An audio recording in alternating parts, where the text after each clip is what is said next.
What's going on, Drinking Buddies? Brand new podcast coming right at you, but you know what we got to do first. We got to talk about the things that generate a little revenue in here. First and foremost, we are brought to you by the Patreon. That's right. See exclusive content, hear ad-free audio, and other random shenanigans at patreon.com/Matt Slayer. If you are enjoying this show and you want to give us a little bit of support, you can support this show for less than 10 cents a day.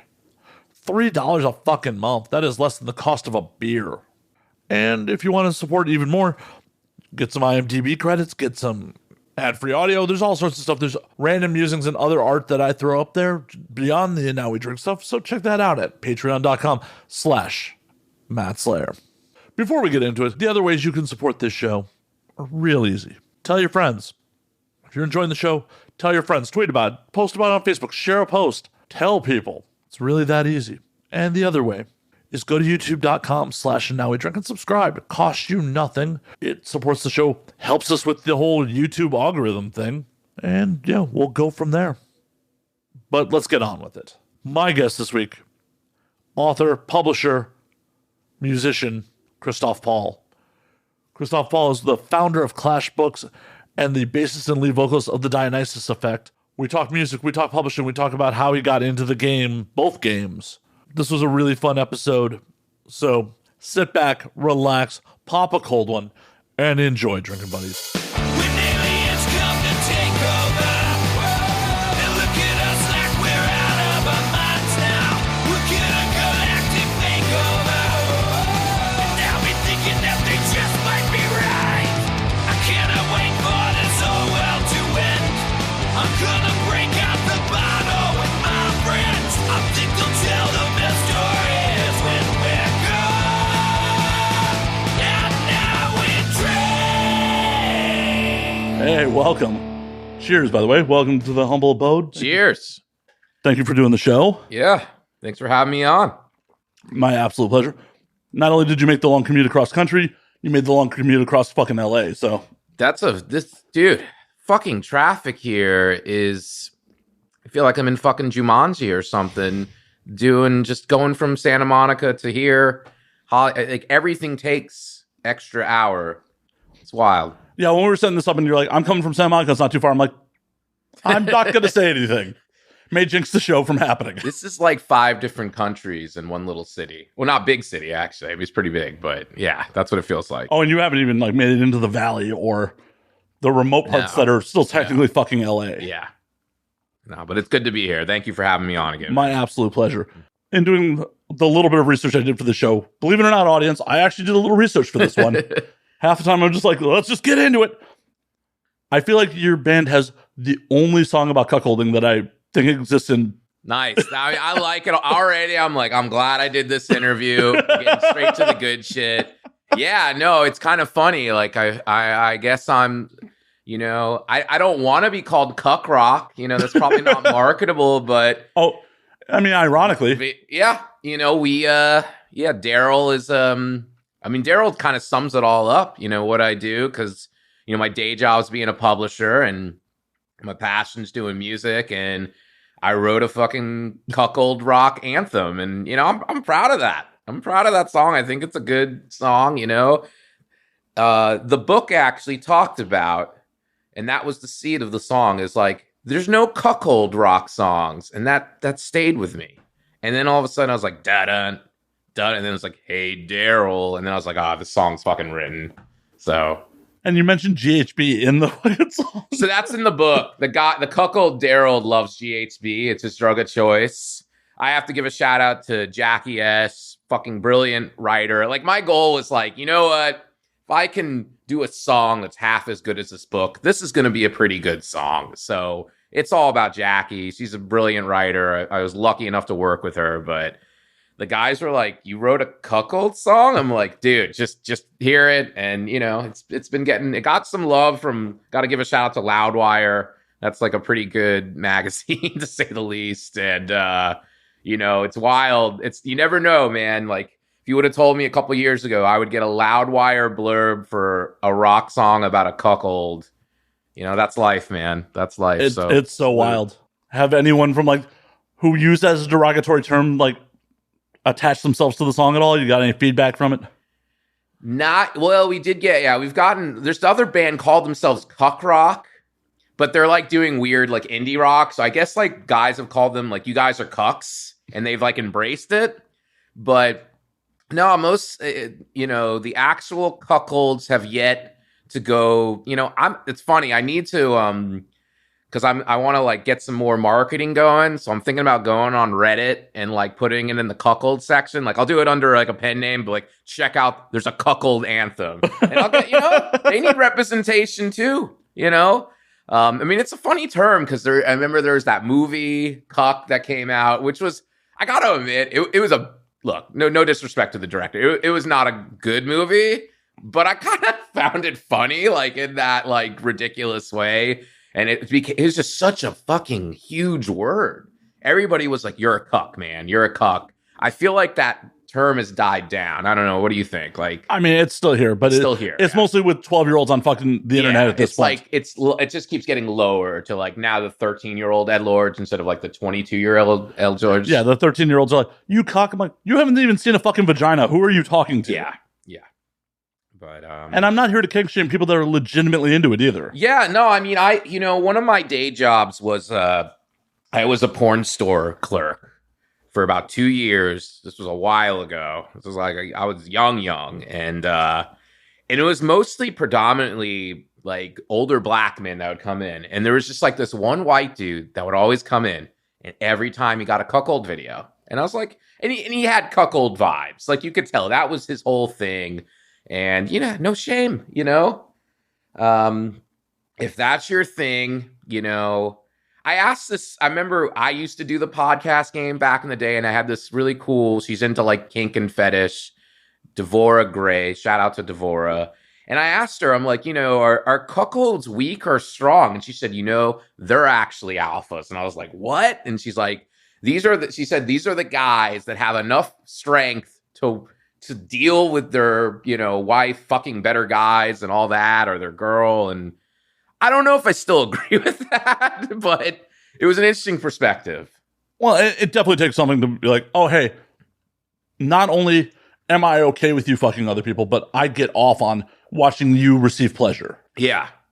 And like feeling inadequate. There's a whole other thing with that. I mean, that, and I mean, like in the song, I only feel alive when someone better is inside of, her. And it's like, there's a whole psychology it's really fascinating with cuckolds, and it's funny. I mean, it was like, I lived this life, doing the book last year. It came out, where are we? We're in April. So it came out like the year anniversary is coming up for the Darryl cuckold anniversary for the book.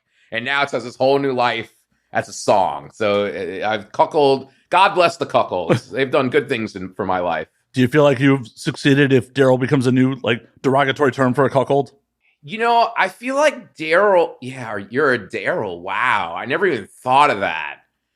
I think Jackie should get credit for that, not me. I mean, Jackie was the one, but and that was the other thing too. The book, like it's interesting as a musician with a day job. Like most musicians we have shitty day jobs, and I actually have lucked out. I have a weird skill, you had Seilinger on. I'm actually his editor. I'm actually good at editing books. It's the one marketable skill I have. I don't have any other marketable skills. I'm just like, oh, this book should do that. And so instead of like working at fucking Kinko's or, Starbucks, I'm our Guitar Center, which is a good job for musicians. There's worse fucking jobs. Or bartender or Guitar Center. I'm actually an editor. So I'm lucky to have a decent, semi-cool job while making music. But all the props go to Jackie. She's the queen.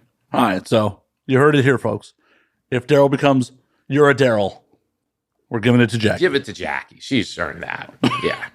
You got to bring that back to Jackie, let her know. Yeah, I'll let her know. She'll probably listen to this. I'll be like, hey, we talked about Darryl. She's cool. She's an awesome person. I don't think anyone who writes a book about cuckolding is an uncool person. Like, she's the best. I mean, like that the first chapter, I read this chapter, a friend gave it to me, and she's like, Christoph, and shout out to her, Lindsay Lerman. And Lindsay Lerman is like she's a PhD philosophy, like just eloquent. She just like for whatever reason, that shows where publishing's a fucking shithole. She shouldn't have been publishing with us. Like, she should have been with a way better press.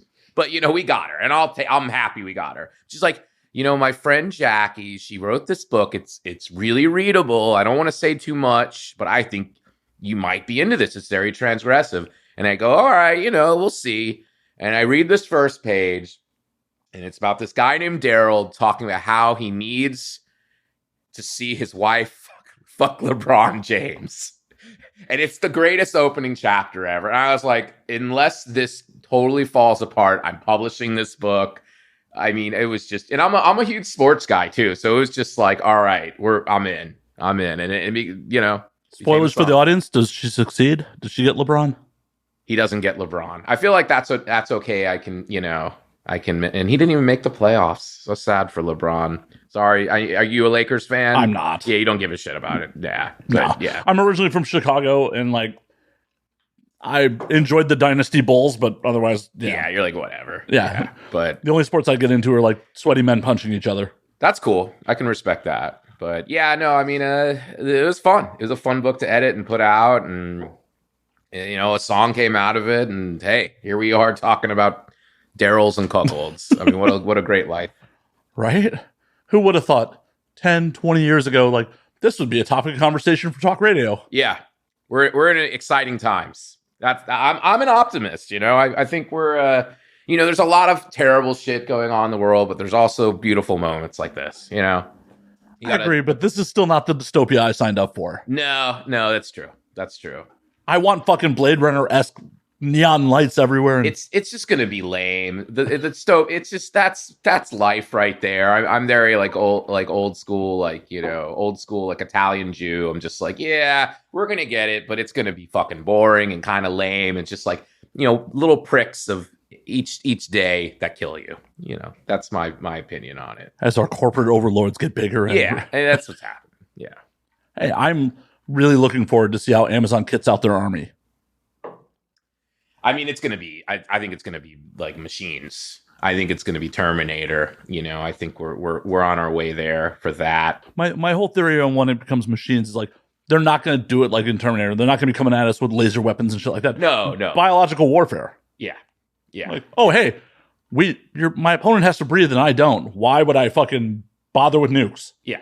No, it's scary to think about. It's scary to think about with machines. But I mean, I don't know. It's like, you know, I'm already like, I'm charging my phone, and there's that part of me is like, oh, where's my phone? It's not here, you know? So the singularity is already happening.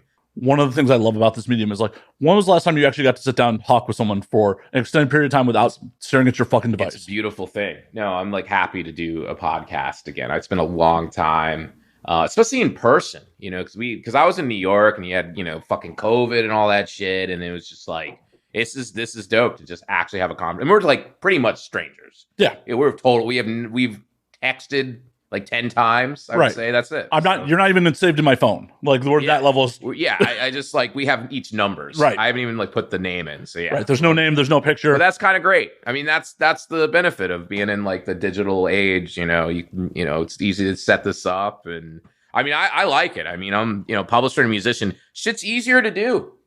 Oh, 100% is. To have this level of recording technology even 15, 20 years ago would be fucking unheard of or prohibitively fucking expensive. And everybody has a shot to do something, you know, and that's I don't know, that to me is great. You know, you need a little funds, but if you can get some funds, you can get some good gear, and you know, anything can happen. Hell, you don't even need good funds. So there are definitely true. people doing this with their fucking iPhone. Like, That's true. So yeah, I mean, like recording though, even with like, I'm thinking of music too. Like you can fucking do it on your computer now. I mean, I'm really lucky. My bandmate has a studio, and that's why like I'm able to kind of wear these, like basically do these two passions at the same time, because that makes shit way easier. Oh, 100%. Yeah. I did some work in music in the mid 2000s, and like booking out studio time was always the fucking worst. I did it. I had this band that totally bombed. It was about 10 years ago. The Only Prescription was the name. And we did studio time, and me and my bass player, we hated each other. But she got a singing coach to be part of the recording studio. And look, he's just kind of a very flamboyant theater guy. And like, I'm trying to sing this like love song, Rachel, and he's like, she's in the bedroom. Tell Rachel what you, and it just fucked me up. And they're probably in YouTube somewhere. It's like, they're terrible. The recordings are awful. It was like the worst experience. And I'm like, I paid $2,000 to just, it was just devastating. Because that's, that's not cheap. Like, so now I'm like, okay, let's take another take. It's like having steroids, basically, when you have your own studio. Yeah, you're just like, okay, it's so can much relax, easier. go have a drink, have a cigarette, whatever you got to do. Friends. I don't have a theater guy telling me to give her bedroom eyes or whatever. Like, oh man, it was a disaster. See, and that's proof that a good producer versus a bad producer can make or break a fucking album. Oh yeah, man. No, producers. I mean, I guess I'm biased being an editor because I feel like editors are producers of books. It's the same. Like Sean's the producer. Our guitar player, Sean. Shout out to Sean Quinn Hanley. He was the producer, and he just, oh yeah, you should try it with this. Made it better. I mean, it's just makes me look so much better than I am. Basically, I mean that's what's great about having an awesome producer. Yeah, you're totally right. And a bad one's just like, oh, it kills you. Yeah, you don't even want to show up to the sessions. You wonder, like with some bands, like you hear a bad recording, and you're like, is this band actually bad, or is it the recording? You never really know. You know if they play live and they're good, then that fucking producer needs to get a new job. Or the other side of it, when like you see them live and like, oh, they're fucking horrible. Yeah, live. No, that happens. That happens. We finally got to play shows.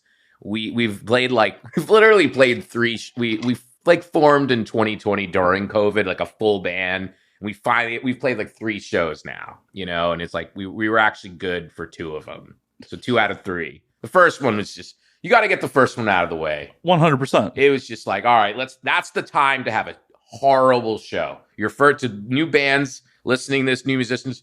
Let your first show really fucking suck. Do everything wrong, videotape it, and then go, okay, what do I have to fix? And just be brutally honest. Then after that, we're like, oh, okay, we're actually pretty good live. All right, we're not just a good studio band, and that helped. And don't invite the friends and family out for the first. No, it's just not the first 3 on it. Honestly, the first 5. I have the other bands I've done it, but practice a lot, man. It's just that basement. If you have that, I mean, I'm lucky. I have a basement that's become my best friend. You have a basement in New York?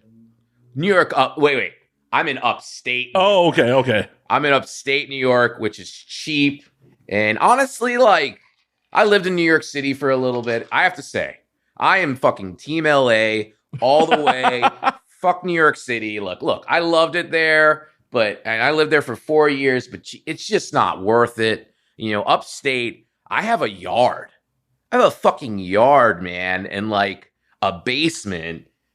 It's amazing, and it's like I have a cheap house. Like, it's just, I mean, I live in this town called Troy, which is just like a mini Brooklyn, and just the hipsters have not found it yet. So I'm like, maybe I'm the first hipster or whatever. That's fine. You're the hipster of hipsters? I'm the hipster of hipsters. I'll wear that title proudly. But it's nice. I love Detroit.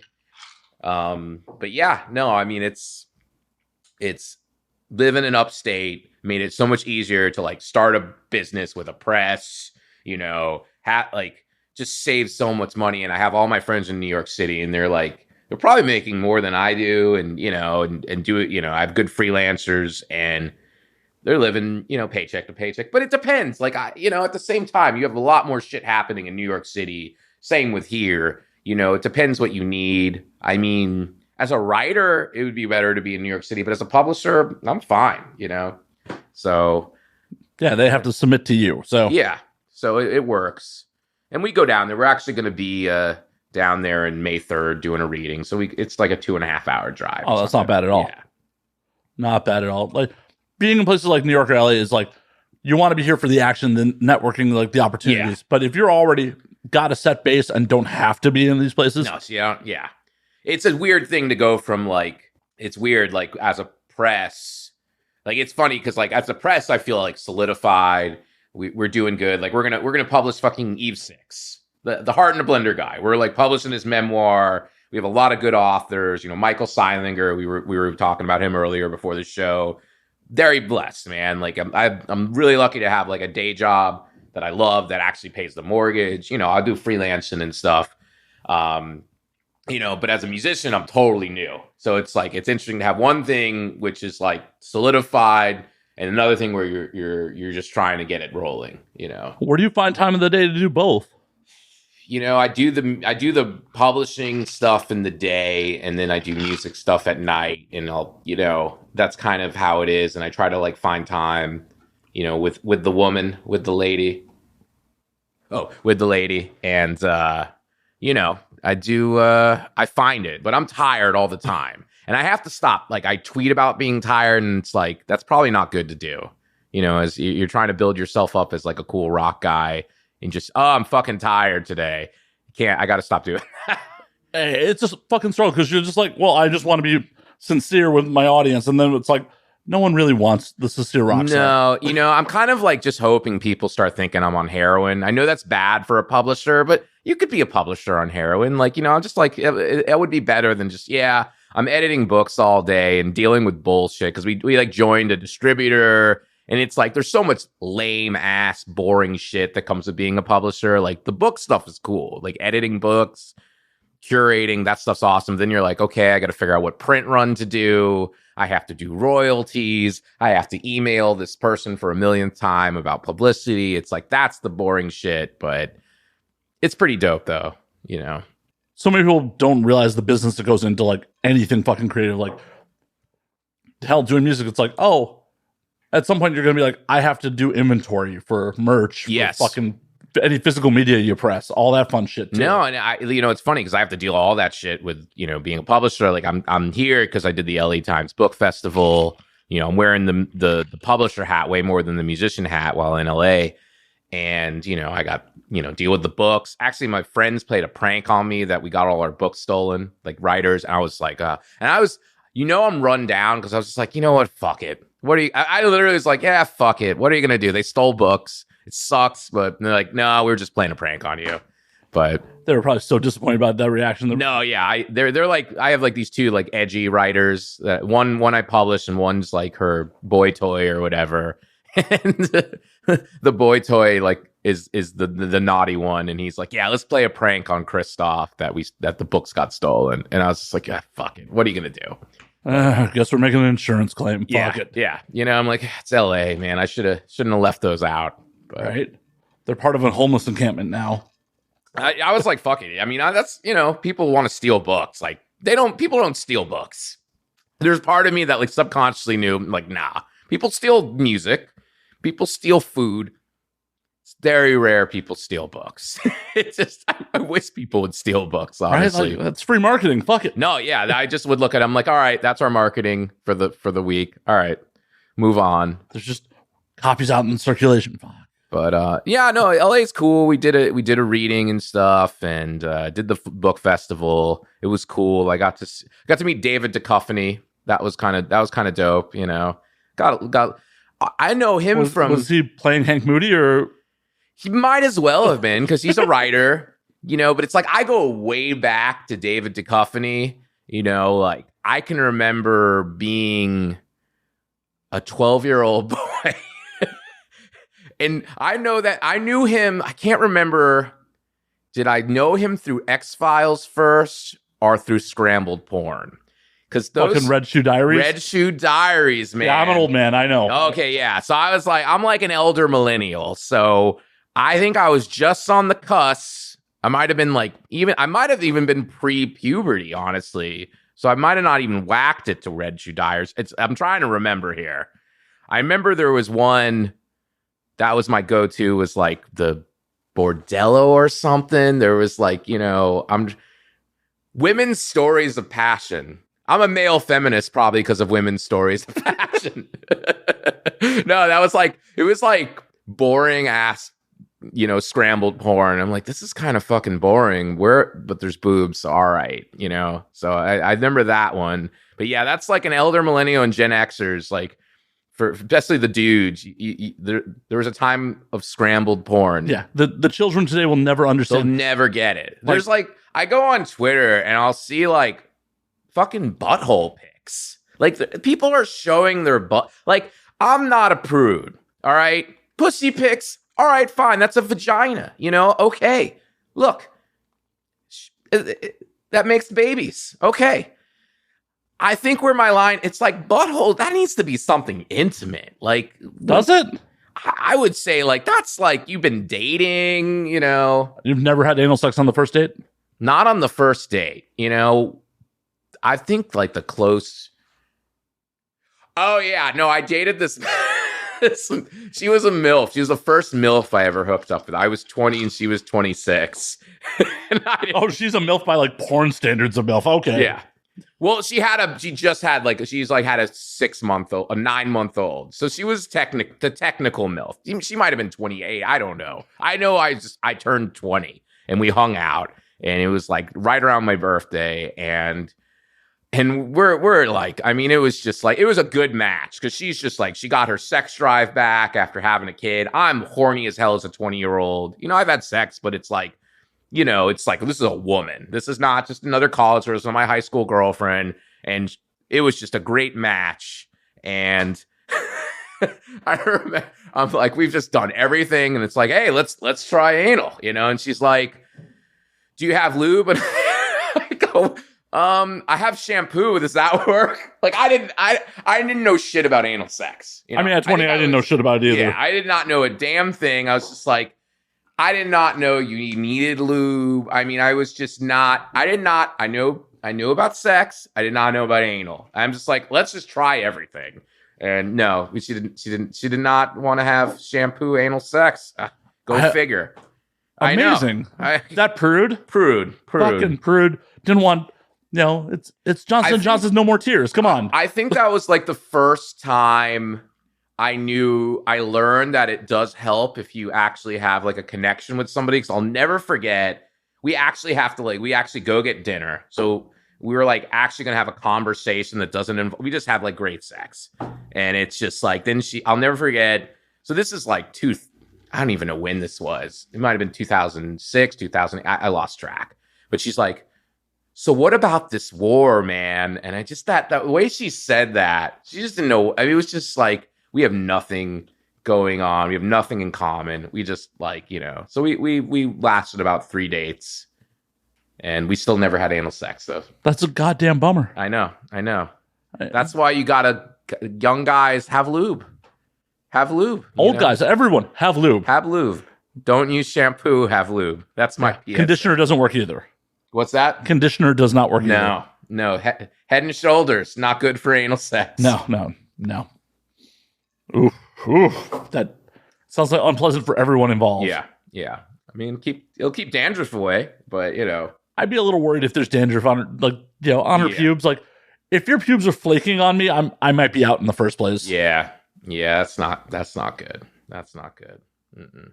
That would be horrifying. Yeah. And I've done some horrifying things, but that might be my limit. I think we found my limit, folks. Yeah.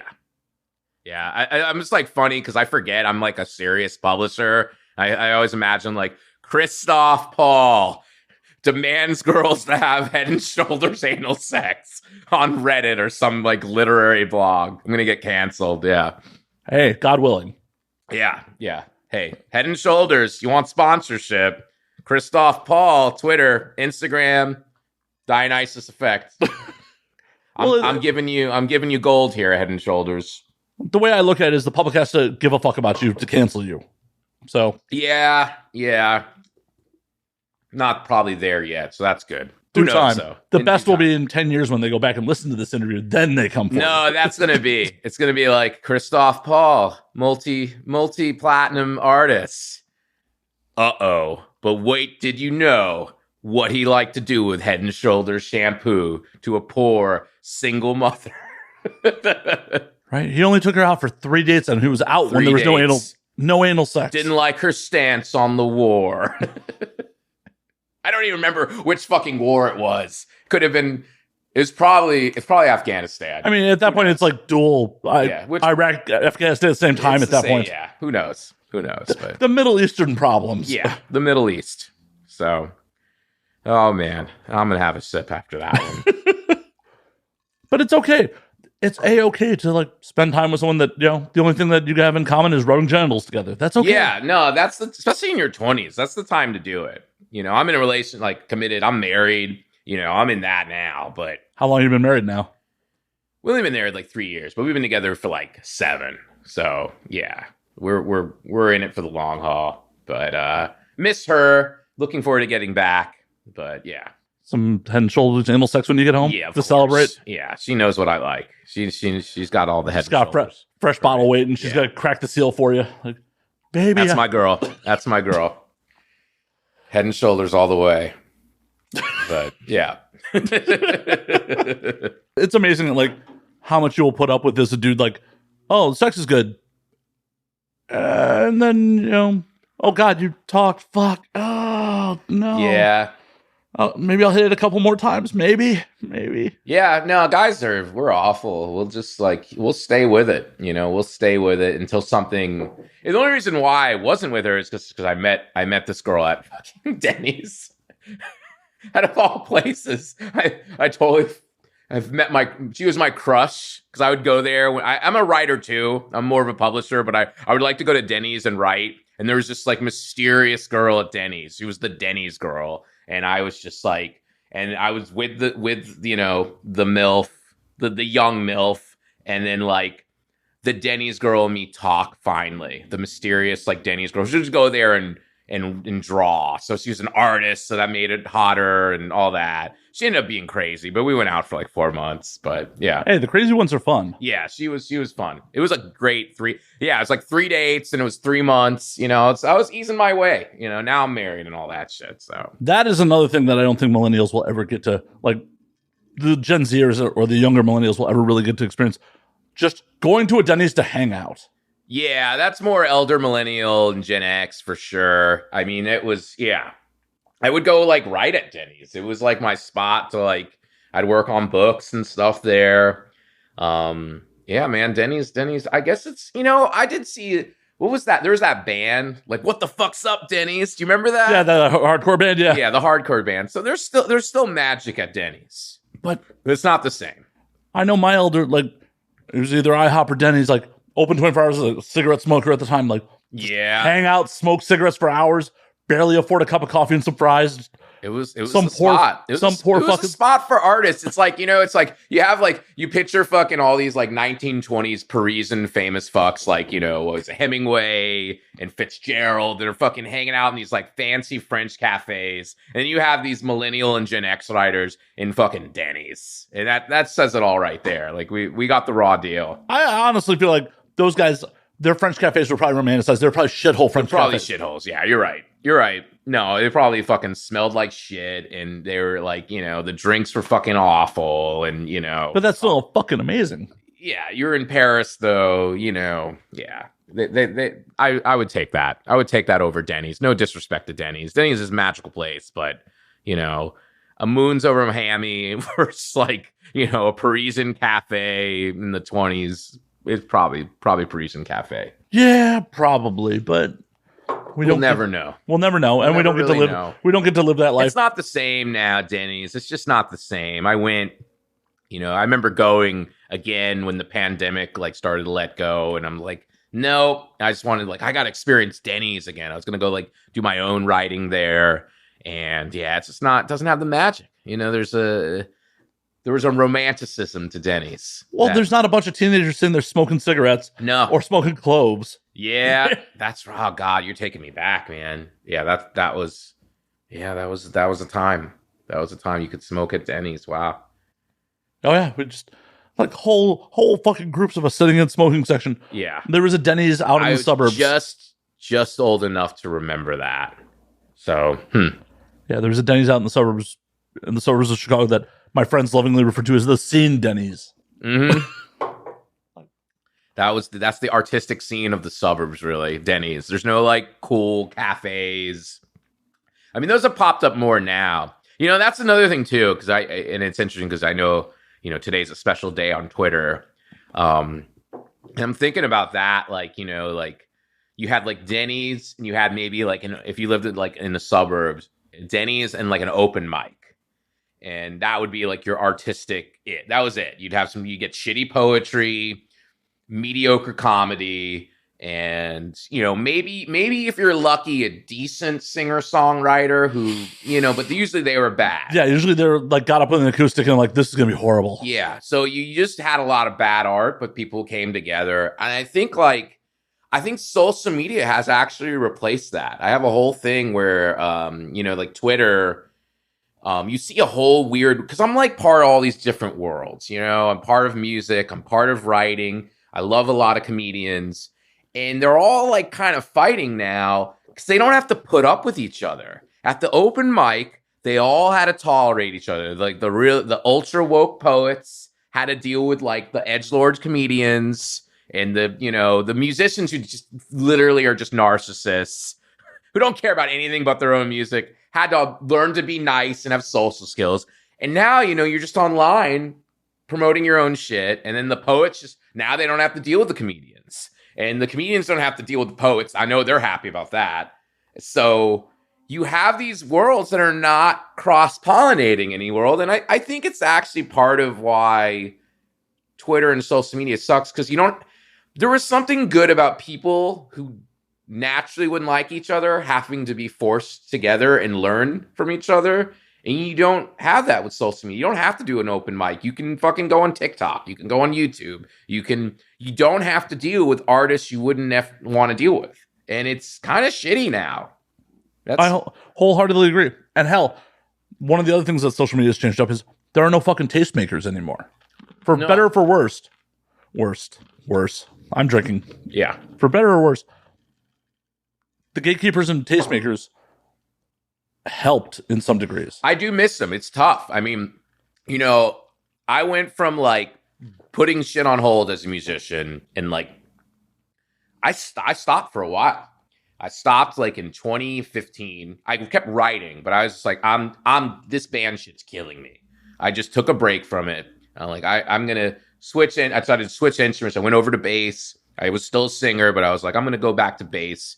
And you know, now I'm like, we've got an album coming out, and it's a whole new world, though. It's like, you know, you had streaming in 2015, 2014, but it's different. There was no Spotify when I stopped. Like 2015 is kind of the first time Spotify. Now it's all about Spotify.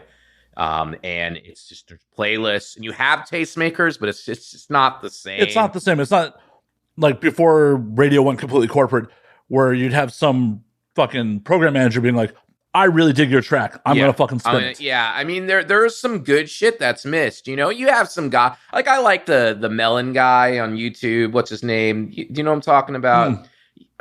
He's just known as Melon. He's like the bald vegan guy. I like the guy. I'm not trying to shit on him, calling him a bald vegan. He's a cool dude. His name's escaping me. But you know, you have some people on YouTube that do that, but it's just not. It's not the same. You know, it's harder. Well, you know, it comes down to a playlist. Like we had our first single. We got lucky because we got on a fucking workout playlist, which is so funny. It's like we didn't get on the radio. We got on a workout playlist. So we know we're going to reach like normies who like want to like get upbeat to fucking work out. And that's great. Like I'm happy, but it's like that's such a weird thing than like we got on the radio or we, you know, it's just a different thing for musicians now. You know, I mean, it is what it is, though. I'm a realist. I'm very much like, all right, this is the way it goes. Let's make it work. Oh yeah, no, I'm just an old man, like reminiscing about the days of like, oh hey, if you have talent and someone puts you on, versus like, oh, I have to be so good that I fucking stand out from the noise these days, because that's really where you're at. And it's interesting, like doing the Darryl song. You know, you're like, how do you promote it? Like we tried, like, okay, let's use the publisher angle. Maybe that'll be fun. And that actually just made things harder because it's just like people's attention span. So we went from like, oh yeah, it's a publishing, it's a book. No, rock song about cuckold. Oh, okay, it's interesting. Let me check that out. You have to just totally pander to that, like a short attention span. And it's just how it is. 100%. I mean, there's a reason that TikTok has taken off and that both YouTube and Instagram are completely embracing short form shit right now. Yeah. You know, I mean, in songs, I mean, and like, you know, these like virtuoso musicians, like, I don't know, man. Like, I don't know if you can do a 5-minute and a half, song anymore. I don't know if audiences are gonna like stick around for a minute intro. I just don't know. Like, I want that. I'm a let's play 3.5 minute songs. I'm all right. I'm gonna be fine. But really serious musicians, it's like, I don't know, man. Like, I don't know. I don't know if people under 30 are gonna like stick around to like feel that 45-second guitar intro. I don't know. Some of my favorite albums are like 8 to 10 minute fucking songs. Yeah. And that's the difference between kind of like Gen X. And it's interesting because like we actually get a lot of Gen X. Like Darryl's very grunge. It's very 90s, guy who set up the show. Robert Dean, like he's Gen X dude. And he's like, fuck yeah. This is like, I love 90s and 2000s, as a millennial, like I love that shit. But it's like, it's tough. Like if you go back to the 80s, I don't know. I don't know if you can go that far. Well, and you don't want to go that far. 80s was the most homogenized decade of music. Yeah, I'm not a big fan of the 80s. I do actually have a soft spot for 80s pop, but it's pure nostalgia. Yeah. I have a sister who's 10 years older than me her idea of babysitting is to sit me in front of 80s MTV. I definitely am a millennial in that way. Like, I rather listen to the fucking Killers than like 80s shit. I'm like, I'll just listen to the Killers. There's some synths. This is good. For me, like, but I like some Depeche Mode, some Duran. I like some of that kind of The Cure. I can get into like the kind of goth 80s. That's like it for me. A lot of the like synthwave stuff is a lot of fun. A lot of the what? Like, the new wave, the British new wave. The new wave was cool. Yeah. I have actually a weird soft spot for like Motley Crue. I don't know why. I can't logically say why. Like, I think it's just they're fun. He's a good drummer, great guitar player. Vince is whatever as a vocalist, but he's a good vocalist. He's just, I love, and Mick. I love the big bass. Not Mick. Nikki Sixx's bass. I just got love for that dude. But yeah. What other drummer can steer a boat with his cock? Yeah, did you watch that? Oh yeah. That was no, not. Yeah, of course you watched the porn. Yeah. Did you watch the recent TV? I did not. It is. Okay. I saw the porn. Yeah, it was fine. It was fine. Nothing special, but yeah. I don't think the youngins will understand like how much Pamela Anderson meant to everyone back in the day.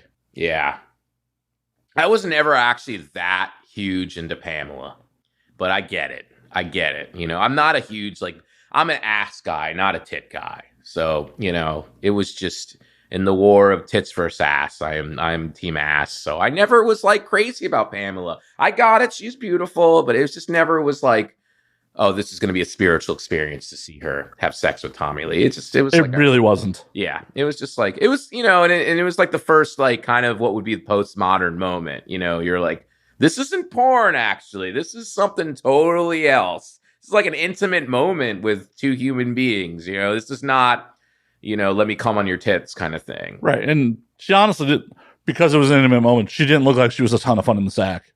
Yeah. She's like, they're like making love and shit. They're making love and, well, the canal's only so large and he can steer a fucking boat with it. Yeah. So, no, that's, I get it, I know some people that are definitely into having their cervix bruised when they have sex, but that's not everybody. No. That you got to get really lubed up for that. So, to each their own. Hey, I'm not knocking if they're into it, but yeah, no, to each, sex is a fascinating, interesting thing, and we all got here from it. We did, we really did. We always forget that. We think of sex as just like the pleasure, but really is about the reproduction and the eggs and the sperm and all that good shit. Terrifying. Yeah. Not a fan. Not planning to procreate? No. No. I have. Oh, I let it out. I'm like, oh shit, I shouldn't be saying that. But yeah, no, I procreated. I like it. No, I'm just one for me, and that's it. What made you decide that you wanted to procreate? I wanted to do it more than I wanted to do it less. And that was what it came down to.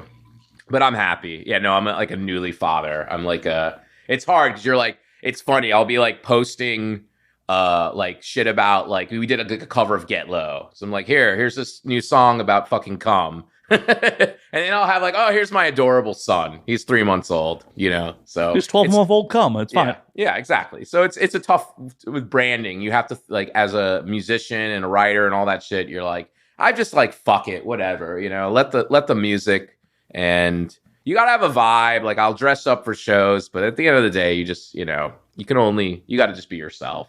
But it's a performance. Like who you are on stage or when you're doing any creative capacity is completely different than who you are. Persona and performance. Exactly. Yeah.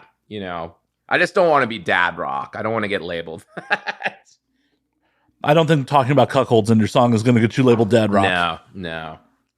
Yeah, the band's fans are interesting because we had the first single, which was like this beautiful, like, ballad. It's like U2-esque. It's about soulmates and all this. Then we're like, all right, let's go with the cuckold song now. And now I feel bad for the fans. Like, it's girls. Like, I have to say, it's interesting to see. Women love the Stars song. Like, oh, this is about soulmates and all that. And dudes are like, I didn't like the Stars song, bro. But the fucking cuckold song, that slaps. And now we just put out a cover of Get Low, a Crunk Crunch cover of Get Low for 420. And my wife said the greatest thing ever. She's like, I don't know how, but you made this dirtier. And I was so proud of that. That's fucking impressive. I ad-libbed. I'm like, there's like a breakdown. And I'm like, you're going to shake your clit to this? And I just kept it. We kept it in. You kept it in. And then like the ending is like, I'm a like, skeet motherfucker, all and then it's how does it end? And it's like I'm a skeet skeet. Yeah, I'm a skeet all over her. Yeah. So we made it like already. We just basically turned the ending into bukkake. Which is, kind of pretty much I think what the song was anyways. Yeah, Lil Jon was definitely that's and shout out to him for like hooking us up with a license. I was worried because I'm like, I mean, we went through DistroKid and all that, but I'm like, we really took liberties with the song. I have the line, it's Christoph and this B.I.H., not Lil Jon or the Ying Yang Chins, whoever it was. I put my name in it. I don't know why instead of ATL, I used Brooklyn, even though I'm not from Brooklyn, but I just kept it in because it's funny, So, So has Lil Jon heard it? I don't know if I have a feeling he just has some, they have somebody managing that and they're just like, okay, another Get Low cover. Cool. We'll make $50 to $500 off this, whatever. They gave the permission. So thank you, by the way. Thank you. Whoever handles Lil Jon's business. We'll hand you some publishing money down the road. Lil Jon, here you go. Lil Jon, if you ever want to work with a small press, I got your back. I am working with a musician, though. I should give a shout out to Max of Eve 6. We will be publishing the memoir of Max and Eve 6. I'm curious. Have you ever thought about putting out a coffee table book of just his tweets? So originally, that's what I was thinking about doing. I was like, this will make money. This would be easy. No, Max message. So once again, it all comes back to Darryl.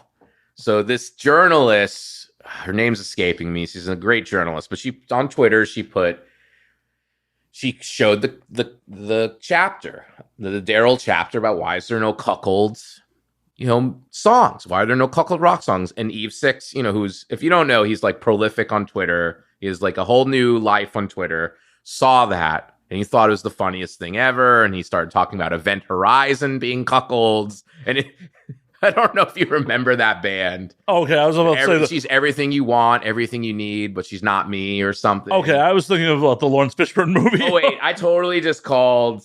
That's kind of fucking great. I just totally called this like lame as fuck rock band one of the best sci-fi horror movies ever. I was like, that's kind of great. I was like, okay. Vertical Horizon is the name, not Event Horizon, which is an awesome movie. No disrespect, Vertical Horizon, your fellow musicians. I don't mean to shit on you, but just a little. It was kind of a lame fucking song, and it definitely had like cuckold energy. But so we're like, hey man, we'll send you a copy. We got friendly with him, and I actually listened to the new. I'm not a fan of the old Eve Six, to be honest. Like, I know it's publisher, but I wasn't into pop punk. I like new metal. You know, you listen to my own music, it's grunge. And then I listened, and I like indie rock. Like, I like the Dandy Warhols. I like, you know, just good bands like that. And Eve Six was fine, but I never was like, you know, I'm like, okay, the Blender song, it's catchy, but it's not my thing. And then I go check out their new music, and I'm like, holy shit! Like Eve's. I will say this. No bullshit. I think Eve Six new music is fucking good. I think it's legit good shit. It's like what I wanted to see the Dandy Warhols do after they kind of blew up. And I don't, you know, it's just they didn't capture that magic again like they did in the 90s and early 2000s. I love you, Dandy Warhols. I'm just being honest. I'm a huge fan. And then I'm like, I hear this song called like Black Nova by Eve Six. I'm like, this is fucking good, you know? And I told him like, hey man, this is actually good. And we just started talking on Twitter, and I get a DM one day like, hey man, I decided to write something. And the best line ever, and that's when I knew I had to publish the Eve Six book. It was the line about third eye blind guy talking about, hey, I don't want these guys on stage. I want girls with big tits, talking about Eve Six. And I was like, this is a moment in rock history. I need to be the editor of this. I need to publish this. Like, he gave me this taste.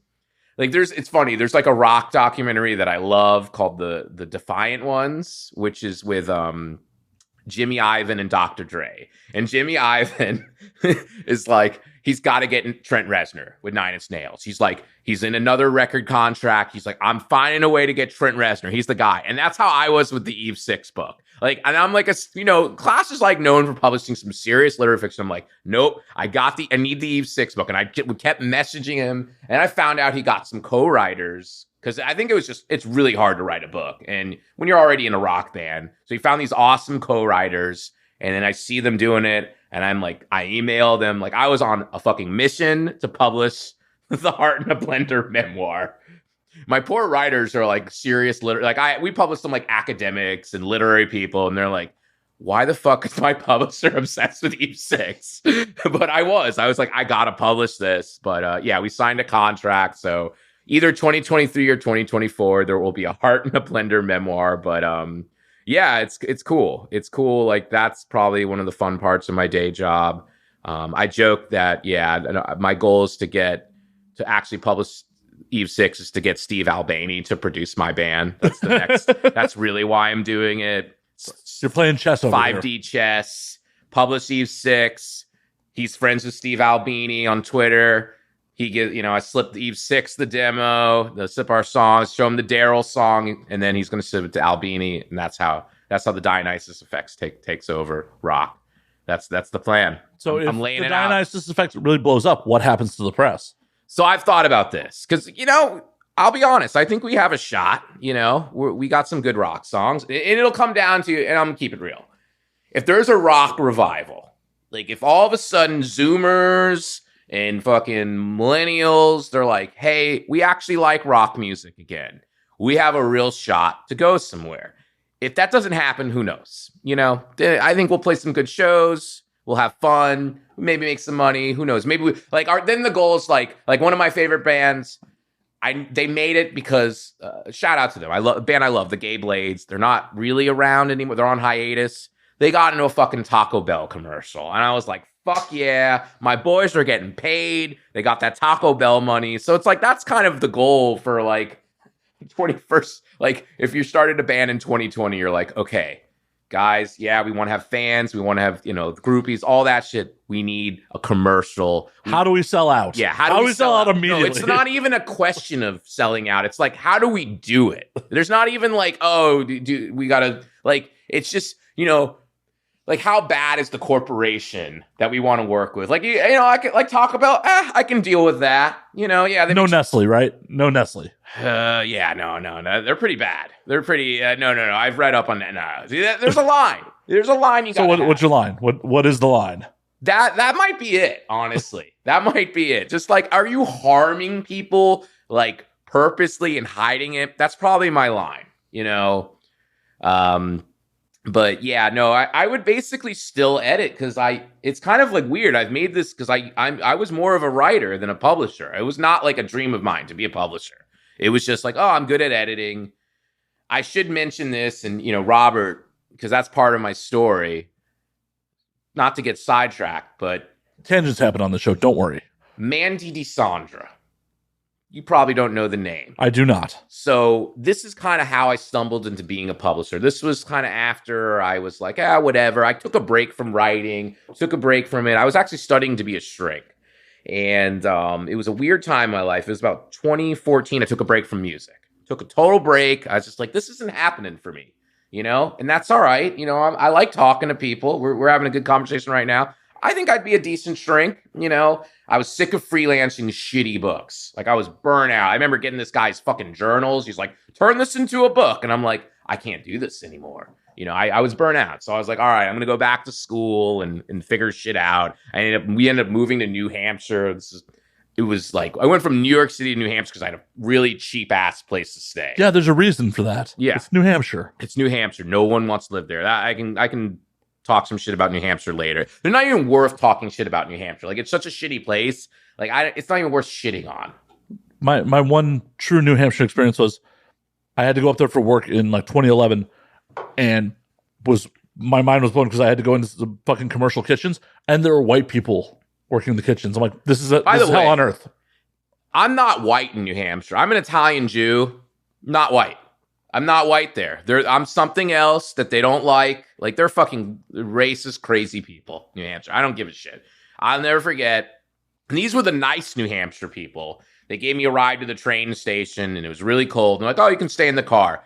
And literally, the first conversation is, so why don't you think Obama has his birth certificate? Like, that kind of shit. Like, birther, it's just like, and then they're talking about George. It's just like that kind of shit. George Soros, and how. I'm still waiting for that check. Yeah, I know. I want that. I want my George Soros check. But yeah, so we're in New Hampshire. I'm studying for a shitty university online to get a master's degree in psychology. And I'm like, okay, I took a break from music, took a break from writing. I'm not freelancing anymore. And I'm doing school. And, it's kind of a weird existence. I'm not miserable, but I'm not happy. And my friend on Facebook posts this picture of Kirk Cameron with a crocodile. And this is why I'm an artist. The average person would look and go, oh, that's stupid. He's ignorant. There's evolution's real. Where does my mind go? Has anybody ever written a book about Kirk Cameron having sex with a crocodile? And that's where my brain went. And for the next 2 weeks, I was obsessed with the idea. I'm like, I think this is... Because there was this weird genre, and I would follow genre trends. I'm always was kind of a publisher, I'd like always look at what's happening in literature. And I met these girls, and this is before I did my break. Before I was like, oh, whatever, I'm done with publishing. I'm done with everything. There was these girls, and I interviewed them. I don't know what happened to them. I think they quit writing. They were prolific, and they were dinosaur erotica writers. They fucking started a trend. I don't know if you ever heard of Chuck Tingle. Mm-hmm. Yeah. So before Chuck Tingle, and we'll get into Chuck Tingle in a minute, because I think we have weird parallels. Not me, but my pen name, who I'm getting to. So I met these, and I was a light bulb went off. Like, they planted a seed, and I was like, I want to interview these girls, taken by the T-Rex. I mean, it was just fucking girls, fucking dinosaurs. And I'm like, holy shit, like, you can even do that? Like, it was just like, I was kind of impressed. And I interviewed them, and I talked to them online. Like, I was one of the first people to interview them. I don't even know if that's online anymore. This is like 2013 I interviewed them. But I was like, holy shit, they're like, they're working their way through college writing dinosaur erotica. And I just thought that was so badass. So there was a seed planted. And then I ended up writing under a pen name before I retired for a little bit or whatever. I wrote, do you remember the fetish about masking? It was about men dressing up in dolls. They would dress up as dolls. I've never heard that one, actually. It's called masking. There was a documentary in Britain, and it went viral. And one of my buddies, I've written some books as a writer. One of my books was Great White House, which is a shark attack on the White House. It was ridiculous. I'm not going to say it was a good book, but it was funny. You know, I mean, that sounds like it should be a sci-fi movie. yeah, like it was basically, let's rip off Sharknado and put a book out and have it be political satire. It was like, let's see if what happened if South Park wrote, that. So I did that, and, I just kind of petered out.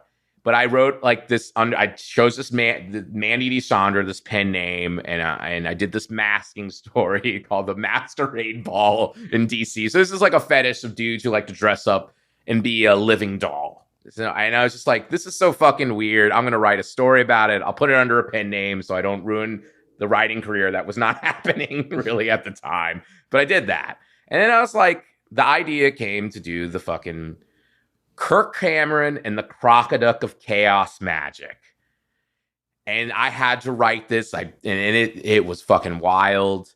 Jesus comes back. He has stigmata. Kirk Cameron fucks Jesus' hand. It was so just like, I just like did not give a fuck. I'm like, all right, my writing career is already done. I'm going to write this for myself and just do something like super transgressive, super ridiculous. And I'm going to put it out under Mandy DeSandra's Kindle. This is a joke, just to amuse myself. I got to know one thing. Did Jesus use Head and Shoulders on his... He was made... I don't know why this happened. So Jesus was made out of cheese, and hence he was Jesus. I just let my fucking crazy whatever you want to call it, take over. Are there drugs involved with this? No, I was completely sober with this book. And then I learned that the character, remember, did you ever watch Growing Pains? Of course. Okay. So it was right on that line, like I'm saying, the elder millennial. So I vaguely remembered it. And I did not know that the character who played Boner Stapone had passed away. And I was halfway done writing it. And I'm like, oh shit. Well, that's shitty. I don't want to, be it. So the ghost of Boner Stapone contacts Kirk Cameron. It just got wild. This thing made no fucking sense. Kirk, there's a crocodile. This guy named AJ or whatever. He jerks off on the photo of Kirk Cameron and a crocoduck, and he makes a chaos magic spell that creates a living crocoduck. There is not logic in this story, but it was funny to me at the time. All right, I should share this. My wife, she won't care because it's funny. So my wife is really into new age shit. And I'm not. I don't believe in ghosts. I don't believe in any of this nonsense. She believes in, we're not an opposite couple, but she loves what is it called? The bullshit, your birth chart, astrology. Astrology. Yeah. I'm like, this is bullshit. Did she ask you what time you were born and shit? Yeah. I'm like, I don't fucking know. Who cares? But she's all into that. And she's pretty wild. I love my wife, but she's wild as fuck. And she's calmed down. She's, a mother now, and she's a publisher. She's serious. But at the time, she was into chaos magic. And I'm like, this is bullshit too. And she said, I showed lewd pictures so men could masturbate to do chaos magic spell. And I'm like, I was pissed. I was like, this is fucking stupid. Do something. Let's do something. New Hampshire made her insane, basically. So no disrespect to my wife. I get it. Looking back, I'm like, we were in New Hampshire. I probably would have done the same fucking thing looking back. And I would have let's have some dudes masturbate me and make a chaos magic spell. No, you're supposed to make money from that, not make That's what I was like. I'm like, at least make some money off this. She's like, no, that's not what it's about. It's chaos magic. And I'm like, I'm going to make fun of my wife. I'm going to troll my own wife with this stupid story. I'm going to troll my wife, Kirk Cameron, and I'm just going to have fun with this. And, I finish it. It's ridiculous. I find this cover, this deviant art of a crocoduck with a bow tie. And I just make this cover. I put it out. This is 2014, I want to say. Yeah. A week, couple days pass. Wonkette or something. Then another media thing looks at this. Then another one. And they all jump on it like fucking vultures. And this thing goes fucking viral. I make a big sum of money writing this fucking crocoduck book like a fucking moron. I actually forgot to take my name out of it. So my name, Christoph Paul, is in the book because I forgot. It's not copy edited. I didn't edit it. I was like, who cares? You're a professional editor who's like, yeah, my own content. I'm like, fucking, who cares? You know, No one's going to read this. I'm like, nobody's gonna. To be fair to myself, I was like, it'll make it more authentic that it has typos. And it worked in a weird, fucked up way that it did. So this thing goes viral, and I'm like, holy shit, I just have a hit book. And then I'm like, I need to write more of these. And, you know, it was a weird time too. My mom passed away. She was very sick. So I'm like, I go from basically being a broke loser in New Hampshire to I get this like big chunk of money from the Crocoduck book. My mom passes, so I get some money from her, and I'm like, holy shit, like I actually have a chance to do something, you know? And my mom passing, like that affected me. And I just start cranking out these Mandy DeSandra books. I did political erotic satire. And this was before even Chuck Tingle was doing them. And I love Chuck Tingle. I kind of pushed him. Mandy did, not me. I want to say that. I'm not Mandy. Mandy's her own thing. And that's a whole other story. I kind of see her as a whole other person. So he sees the Crocoduck thing, and then I do Ravished by Reagansaurus about Sarah Palin fucking a Reagansaurus dinosaur. I mean, I just did a bunch of shit. And I did even an erotic parody of there's this literary novel called, only people in publishing know this, but I just was a troll. I was a literary troll. It was called City on Fire. This guy got paid $2 million to write this ridiculous 900-page book that nobody liked. So I do an erotic story about reptilians and all this nonsense called City on Fire. I do the same cover, and people in publishing were buying this book as a joke for each other because it was like, you know, I just knew kind of how to troll, and I made some really good money being Mandy DeSandra. And I'm like, you know what? I like this. I like fucking publishing books. And, you know, I'm a good editor. You know, this kind of stuff is nonsense, but, you know, I'm liking coming up with covers, coming up with stupid ideas, figuring out ways to like market it to the media. You know, I was like, oh, okay, this is how the media works. Like I saw once one of them bites, they all bite. So I learned a lot of skills, you know, and I was a decent business person with that. And also, this is what happened too. I ended up getting in trouble as Mandy DeSandra, and this really pushed me to go toward publishing because I needed to find a new revenue stream. So there's an alt-right guy who I trolled named Mark Dice. Do you ever heard of him? I feel like I've heard the name. I'm not really familiar. So he's like alt-right. You know what I mean? Crazy conspiracy theorist, like QAnon type nonsense. You know, like I don't care if I really don't care if you're left or I don't care. Like, but there's like that line, you know, when you're going into crazy, when you're like making videos about Drake being a demon. I mean, that's not true. Nah, he's just a Canadian. He's a nice Canadian boy. But yeah, it's to be fair. Oh man, mine. Drake's not a demon? Drake's not a demon. Sorry. He's not in the Illuminati. Jay-Z's not either. I mean, Jay-Z owns the Nets. He might be in that. Actually, Jay-Z is, yeah. Jay-Z's in the Illuminati. Come on. All right. Someone may come from me on this. How did Jay-Z get Beyonce if he's not in the Illuminati? All right. Jay-Z is not a good example. He is in the Illuminati. He made a deal with Satan to get Beyonce. But I don't think Drake is that. So I do this fucking book called Drake Hotline Blinks Mark Dice in the butt. And it's a picture of Drake. Remember the stupid dance meme? It's that with this alt-right guy shirtless getting hotline blinged by Drake.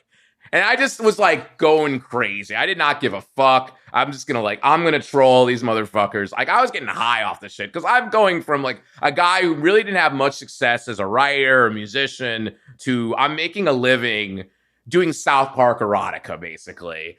And he contacts Amazon for libel, basically. Mr. Free Speech, anything goes. Which makes me kind of very like, I think these guys are all full of shit. These like, I'm a free speech because I'm 100% for free speech after this. Like, I don't think anything should get banned. I don't care. This really affected me. But he was so like a dumbass, though, thinking, okay, I should just take the book down. I do another book cover called The Illuminati. Mark Dice is gay and Illuminati stories or something. It's just something ridiculous. And I got banned. I got that book banned, and I got all my paperback books taken down from Amazon. They left the Kindles, which was good. But it was like, oh, shit. All right, this is not good. Because I was making some money on those paperbacks. It's just joke books people would buy. And I'm like, all right, I was thinking about doing a press. This might be the time to switch gears because I'm kind of getting kind of insane doing this. And it's hard to compete with Chuck Tingle. We're kind of like one-upping each other. I remember like by the time he did the Pounded by the Pound, and I was like trying to do a werewolf erotic, a werewolf gay whatever in London. I don't know. I was like, I just can't keep doing this. I'm tired of being Mandy DeSandra. I'm a good editor. I'd like to write something a little serious. I ended up having an agent at the time doing the Mandy DeSandra stuff. It got her in doing The Great White House. So, I was like, all right, I'll kind of try to work on a YA novel, maybe something mainstream, and try to my hand in publishing. And little by little, we kind of found our way. But it was Mark Dice kind of thanks, man. You're a fucking piece of shit, but you helped start this press that's published, all types of authors and cuckold books. And, thank you.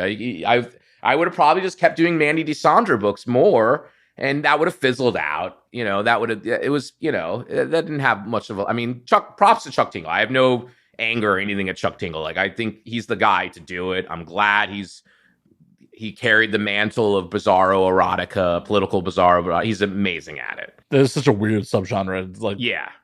And it's like, it's really meant for like one person, maybe three, and I had a good run.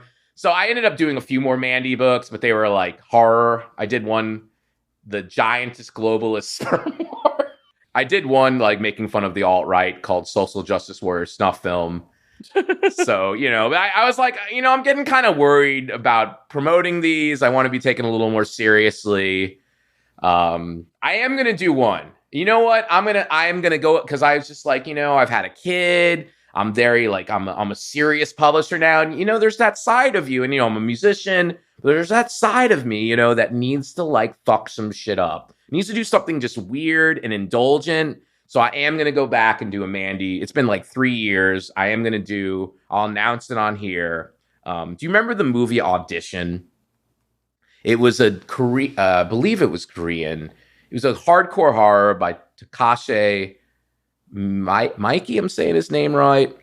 Audition. It was about this guy. He pretends to have you know what? I don't know if I should even say the title. I should really surprise people, but it's going to be. Oh no! I want to hear. I want to hear the. So I was like, all right.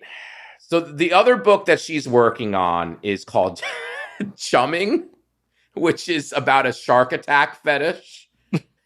So I'm doing just like, but I kind of got stopped with that, and I hadn't felt inspired. I'm like, this is actually kind of a lot of work to write this, basically crash with sharks. So I'm like, this is actually a lot of work. By the time like the second act comes, I'm like, oh man, this is going to take some serious craft. I don't have time to do this right now.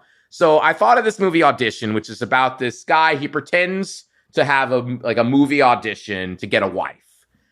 And I do have like a certain type I really like. And I will lay that out here. I like pogs. Fat ass white girls. I like fat ass any girls, by the way. It doesn't have to be just white. Self-proclaimed ass man. Yeah, I look. You're like, oh, I'll pass on Pamela Anderson. I'm really an ass man. Like, yeah, the fact that I didn't even like, I just like a good size ass. I'm letting it out there. It's just, I know I say it on Twitter. I'm an ass man. Like, so what do you think of Brazilian butt lifts? Not to tangent too much, but I'm not into, and I talk in my first book, The Passion of the Christoph, I talked about this. I'm not into any kind of acid implant. I think it needs to be natural. Well, they're not implants. It's a fat transfer. I understand, but it's just not the same. I don't know. I'm old school that way, like I'm not. So why haven't you guys done a cover of Baby Got Back then?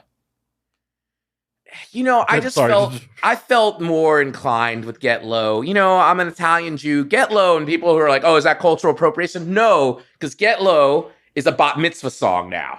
So is it really? I think so. I think it's the official kind of bat mitzvah dance song now. My I guess technically second cousin's bat mitzvah is in 5 days. I wonder if that's... You're going to hear Get Low. I'm not going to be there for it. I ain't flying to Chicago for a bat mitzvah. Yeah, but it's... Get Low is like mainstream bat mitzvah wedding song. It's that song because they play the edited version, not the. Well, fuck that. Yeah, you're a woman now. You should be able to hear the uncensored version. Or bar mitzvah too. But you're a man or a woman. Yeah, you have reached adulthood. You should be able to hear. Hey, that's a good point. I'm with you there in spirit.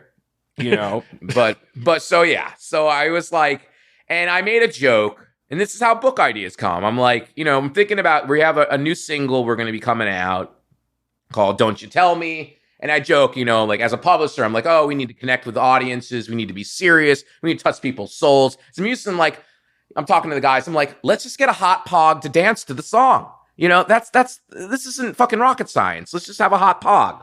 Do it. Whatever. Sex sells. Yeah. I'm like, this is a sexy song. Think of fucking Whitesnake with in the term, I'm like, I need to have a pogdition. And that term hit me. And all of a sudden, the book idea of audition about, so basically, that's Mandy DeSandra. She is coming back to write the erotic hardcore horror novella Pogdition. Nice. Yeah. Nice. So that'll be fun. I don't know when that's going to come out. We'll see. I want to take a little time to just write again. I'm doing a lot of publishing work. I'm doing a lot of musician work. But I want to just crank out the old days of Mandy DeSandra when I just would crank it out in a day or two and write Pogdition. I've started writing it on my phone, actually. So I think I'm just going to write it on my phone. Just write it on your phone, write it on the plane on the way home. I actually did write it on the plane ride here. I worked on, Act 1. So we'll see what happens. We'll see what happens. So yeah, you hear it. You heard it here. I got the scoop. You got the scoop. And yeah, we will actually have a probably much better art, but our third single, which will be, I don't know when this appears, but it'll be probably mid-June. The Dionysus Effect will be putting out a third single, Don't You Tell Me, which will probably be better than Pogdition, but who knows? Who knows? Who knows? Look, I'm very proud of this song. I think it's a good, it's kind of like Spoon meets the Stooges. I'm very excited about the song, but Pogdition, man, you just don't know. You just don't know. I definitely have some pogs. My next Crocoduck. I definitely have some pogs I can refer you to if you want to actually do a Pogdition for your actual fucking video. Yeah, we'll see. We got limited time, so if we don't do a Pogdition video, we don't do a Pog video. It's not the end of the world. The song stands on its own. But it could be. It could be the end of the world. Yeah, it could be. Every man needs a good Pog. That's my kind of words of wisdom for the day. I'll drink to that. I wholeheartedly agree. So I know a handful of them. Yeah, I could definitely introduce you to someone, and I'm sure they'd love to be in a music video. Yeah, no, they just basically, I just want a hot pog to dance to this song. It's like a 3-minute, 30-minute song. That's it. I'm not trying to break boundaries or rules. I just want a hot pog looking good to this sexy rock song. That's all. She's like, hey, the publicist I work with, she's like, we need a music video. I'm like, told the guys, let's get a hot pog to dance to this song. Let's keep it simple. Hey. We will talk off air. I'll break out, I know this person, I know some folks. If you're A-okay with having adult performers in your video, I know some folks. That's the budget. That's the issue. All my money goes to the press. So, but yeah, we'll talk after. We'll talk after. Hey, I know some performers who might just do it for the funsies. That's cool. We'll all right. This is a conversation for after the show. Yeah, I'm very excited to have. Very excited to have. This is fun, man. No, I'm having a good time. Because I've been basically I literally, when you're doing a book festival, it's like, hey, how you doing? And you have to make eye contact. You're Mr. Sales. Oh, you like that kind of book? Oh, that's great. I'm just a total different person. So it's nice to not be in that zone of just, because that's what I've been doing. I've been at the LA Times Book Festival a one-man band, basically. I got 2 suitcases of books, and I'm selling books about cuckolds, partying, So, yeah. That's got to be just like whole serious the whole time. No, we're not about that here. We're about having some fun. Yeah. But I'm curious, what do you look for in someone you want to publish? Like what? Oh yeah, What kind of story? I actually like. This is the shit I actually like. Like I don't like the bullshit, but I actually really. I mean, I'm passionate about books, man. I mean, you really have. I heard a guy, shout out to Johnny Temple. He did a nice panel, and he said the greatest thing I've ever heard about publishing. It's a stupid fucking business, but we love books. Like I have always loved to read.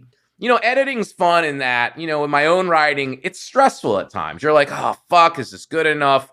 Where editing, basically what I do is I go, does the story working? It's like interactive reading. It's like video games for a book. That's how I really look at editing. So I like it. I actually am a weirdo who likes to edit books. If the band got big, basically what I would do is hire somebody to do all the fucking bullshit, and I'd still just curate and edit books. I could do it on the tour bus or whatever. Like, I've thought about this. I just pay some fucking schmuck. Nah, they're not a schmuck. They're a beautiful person who actually does that shit, because that shit sucks. I hate it. But right now, I'm the one doing it because my wife just had a kid. We run the press together. But anyway, so like, I mentioned earlier with Darryl, for example, right away, that voice. It's all about the voice. If I see this voice has something special, and I can tell in the first line. I've read probably, I want to say 7,000 submissions. I mean, I really don't think I'm over exaggerating. I think it's somewhere, it could be 10. I've lost track. Because we have open submissions for class books. If you want to submit, you will get me to look at your book for at least 15 seconds. And I will know in that first sentence is everything. And I can tell right in that first sentence, I can tell, does the person know their character? Have they thought about this book? Has the, do they know the right rhythm? Like I can just I'm like fucking Rain Man when it comes to books. I don't know why. Doesn't make sense. I don't think of myself as a very smart guy, but when it comes to like that first sentence, that first paragraph, I can just see in the future. It's a very weird thing. I don't know why. I can't logically explain why, but I can just tell, and I'm right like 95% of the time.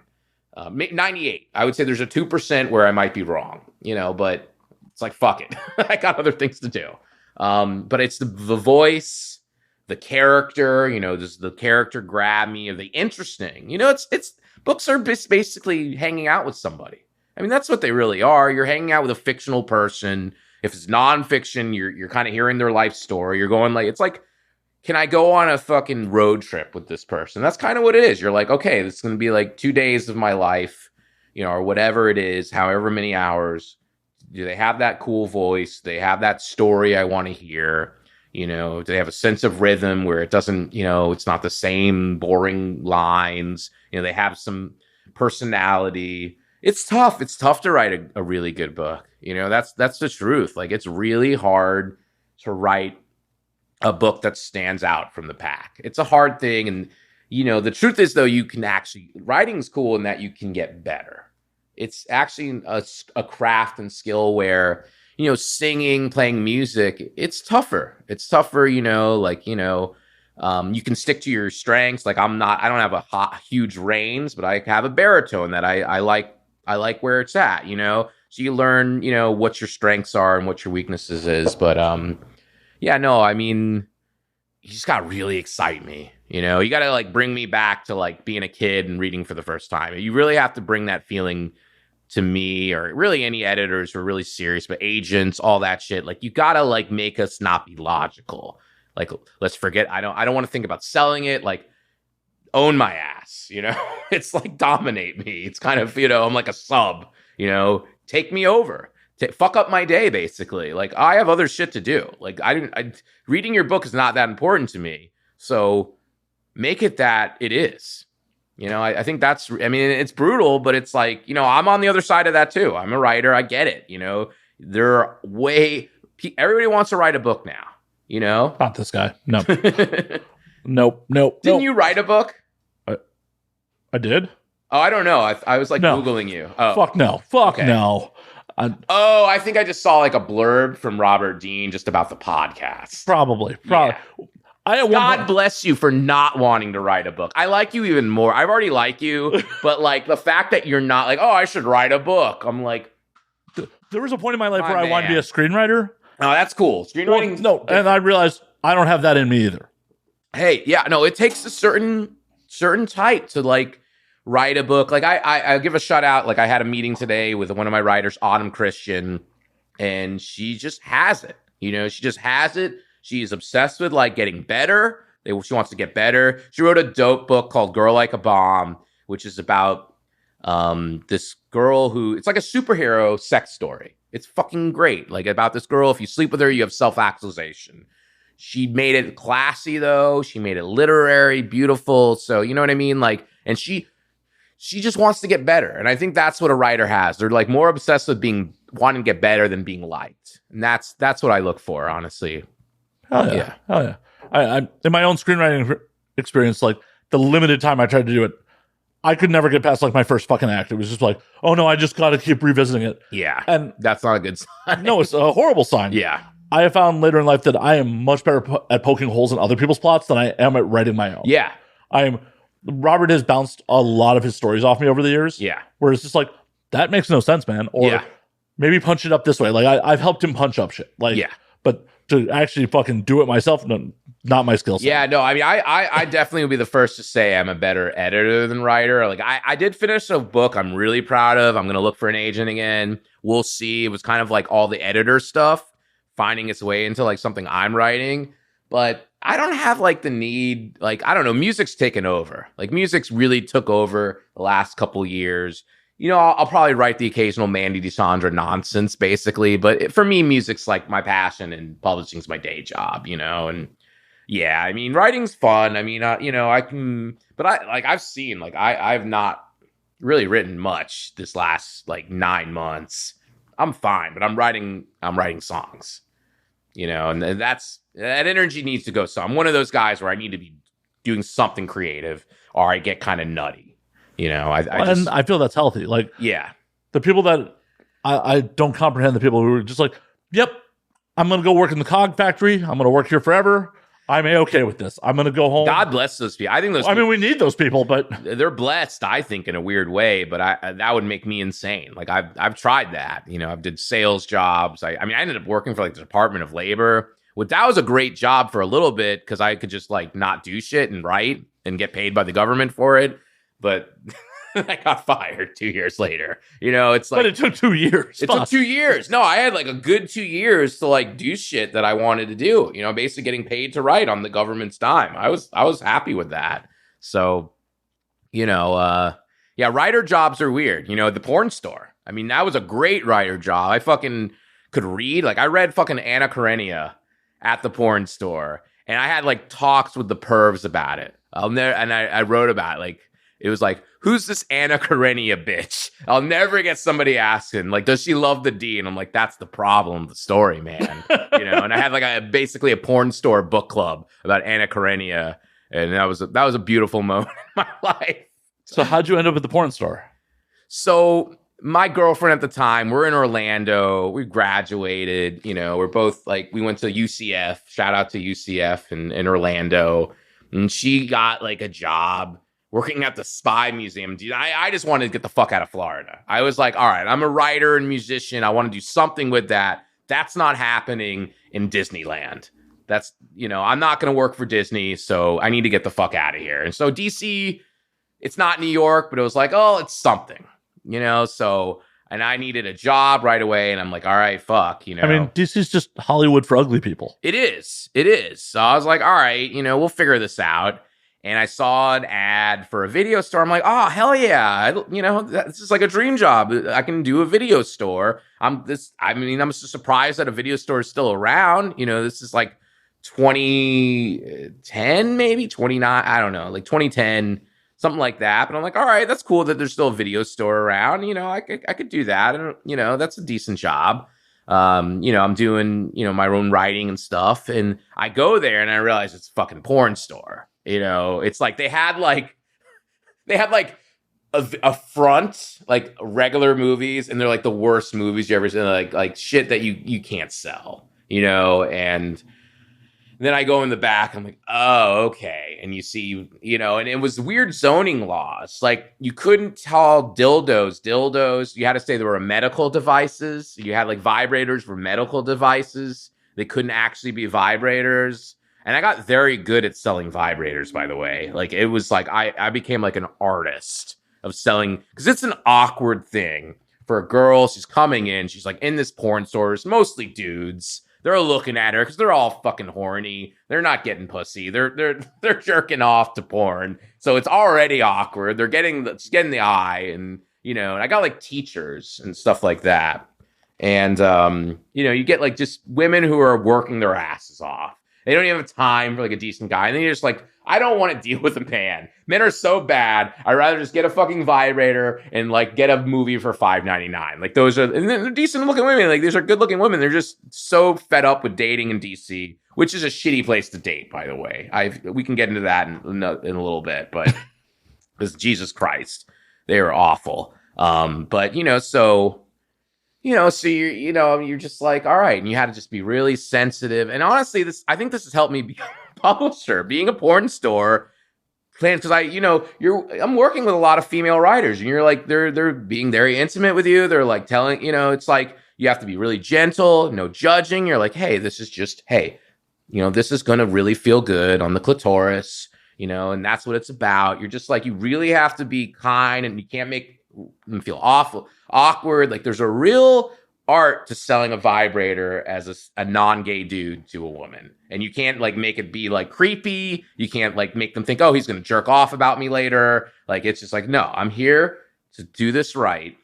I did have a tragic story though. I had a girl she was from some I want to say, yeah, it was Ethiopia, not Somalia, Ethiopia, female circumcised. So sad. She's beautiful, talented, like not, I don't know if she's talented. I'm just like, I adored this girl. She was just really beautiful Ethiopian woman, got an arranged marriage, had her clitoris chopped off basically, and she wanted to fucking masturbate. And I had to basically teach this woman to masturbate by like G-spot stimulation because she didn't have a fucking clitoris. And I'm just like, yeah, you got to do this. And it was like, this is more than I bargained for with this job, And it became like, and then I noticed, because we lived by a hospital for vets, and I'm like, these guys would come in. So it was like, I always say this, I feel like I did more for the community in DC by people coming in because they just needed a guy to talk to. Like I was basically a shrink at the end. And that's probably why I thought about being a shrink. These guys would come in, they needed to talk. I'd listen to them, they're fucking war veterans. Like they sacrificed their life, and they're got missing legs and shit. And I just listen to them and talk to them. And I'm a good listener. And, these girls would come in, they just like lonely, so it was a darkness in the porn store too. I mean, it was a great job, but you got a lot of lonely people. And yeah, but her fucking husband, the Ethiopian, her husband found out, and I never heard from her again. I was really fucking sad about that because I think God knows what happened to her. Honestly. Hopefully she didn't end up in the crime plotter. Yeah, no, like it was not good. I knew this. She like called me. She would like call me and just say, "Hey, how's it going?" And talk about like American Idol. Like she just wanted to like learn more about American culture. Was she just a refugee or? I'm not sure. She didn't really get it. I know she was married. And I know the guy was not a good guy, and there's some darkness at the porn store. Unfortunately, I mean, the owner, to bring it back to a little light, the owner was the 70s. He was 70. His girlfriend was like 35. He had a fucking wig. He was super Italian guy, Nick, and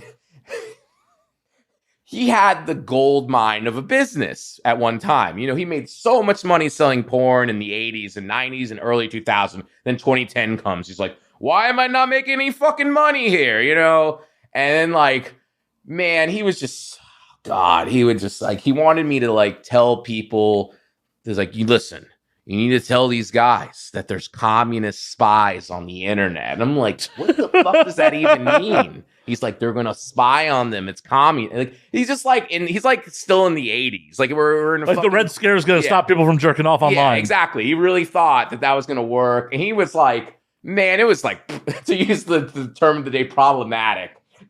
So, the majority of the dudes that came in with the neighborhood it was at, they were like 90% were black men over 40. He's like, I got an idea to get, the customers happy. We're going to get some watermelon gum. And I was like, what the I just like, I can't say to my boss, like, that's fucking racist. That's Like, not good. Nick, do you want us to sell fried chicken too? What the fuck? And then we had, for Christmas, we had this like Barry White singing Santa. He's like, oh, the brothers love this. And he's like, Chris, you got to get the big ass stuff. Don't get this other shit. The big ass, that's what they like. It was just like, no, I'm going to write about this. This is like the thing I need to write about because I feel like enough time has passed and there's like a nostalgia for like the late 2000s, early, I got to write like what's called auto fiction. I'm basically just like, we'll fictionalize a few things, but yeah, I got to write because I dated too there. In DC, it's like the most professional, managerial, whatever you want to call it, class. And they're all working for the government. They're all working for politics. And here I am like this fucking nobody wannabe writer or musician who's working at a porn store. Not a good place to date if that's it. I'm sure you were a novelty to some of them. They like the idea of it, and they, I hooked up here and there, but it was like, to keep it real, I ended up only dating black women while there. Because the white women there, they're either obsessed with Ayn Rand or they're fucking like ridiculous hippie leftists. And I didn't fit in with either of those groups. I'm just doing my thing. So I ended up like, dating mostly, I guess you could call it my white boy summer in DC. I'm going to get canceled for this, aren't I? No. 10 years from now. Don't worry. 10 years. No, I just was like, I remember these Republican girls and they just wanted they're like, oh my God, it was Ayn Rand who wanted me to be, really taught me the truth of life. I'm like, bitch, you just want to be selfish. Like, Ayn Rand died on welfare. Come on. Yeah, come on. Like, give me a break. And then, it was funny. Like, the Republican girls were actually cooler to me just because they were less snobby. And the leftist girls would be like, you work at a porn store. Like, it was just, not a good fit for me. It's like, ladies, yeah, I work in a market that is empowering women to do what they want with their bodies. No, it was just not a good fit. The musician scene was bad. I mean, I finally find a drummer. He's 40 years old. He lives with his mom. It's just like, I'm not going to go anywhere. If I want to do music and writing, this is not the place for me. And then my buddy had a job for the Department of Labor. So I end up in New York, so I'd like to write like a couple books about just the nonfiction journey to, from DC to New York. DC is just, I hate it. I mean, I love, I love the city. It's such a well laid out city. It's perfect. You have all these bands coming in. You have great writers visiting. I just couldn't stand the people. They're just not my people. Like, I'm not into like I remember they were talking about IRAs and I'm like, why are we talking about the Irish Republican Army? And that's like, I learned that's not that. It's like a retirement fund. And I'm like, these motherfuckers are drinking and talking about IRA. Like, I don't belong here. This is not my crowd. I'm not one to talk about IRAs. So I left, when I was able to leave, I was. But the porn store was a good gig. I mean, I look back on that with, there was some sad shit there, but I learned a lot about life. I mean, there's sad shit in life everywhere. Yeah, that's life, but it was, I really have fond memories of the porn store. Like, yeah, it was a depressing, shitty job, like most jobs, to be honest. Yeah, most retail jobs, for sure. Most retail jobs, for sure. But it, and I look back on it, and it's mostly good memories. Do you ever check in to see if the porn store still exists? Oh, it's gone. It's a weed dispensary now. Modern retail. Yeah, I mean, that was it. Nick passed away. That's tough. We were all supposed to get the store. Nick was going to give us a store because it wasn't making any money at the end of it. So but that's life. That's life. It's sad. It's sad to do. That's another thing that youngins will never get to really experience.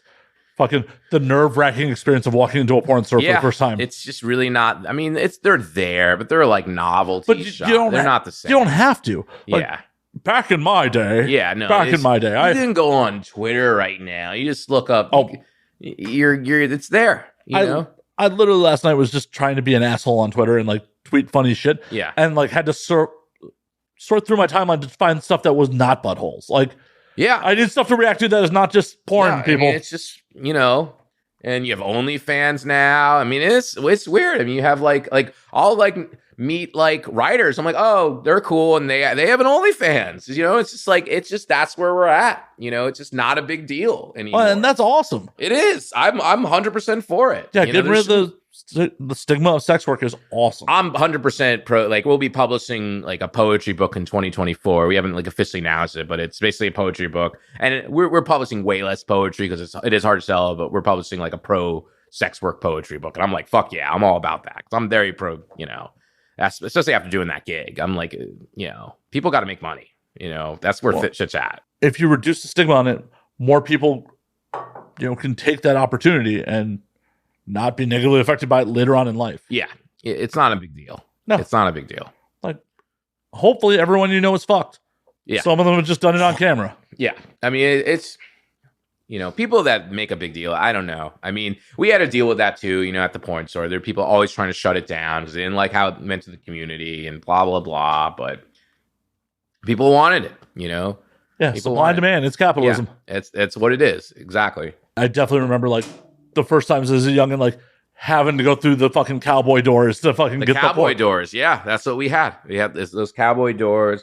It was either cowboy doors or beads. Right. Every time. Like, why? Yeah. I don't know why. That's a good question. I have to think about that one. You know, every fucking porn store, every fucking video store that had a porn section since the beginning of time, like either beads or fucking saloon doors. Why?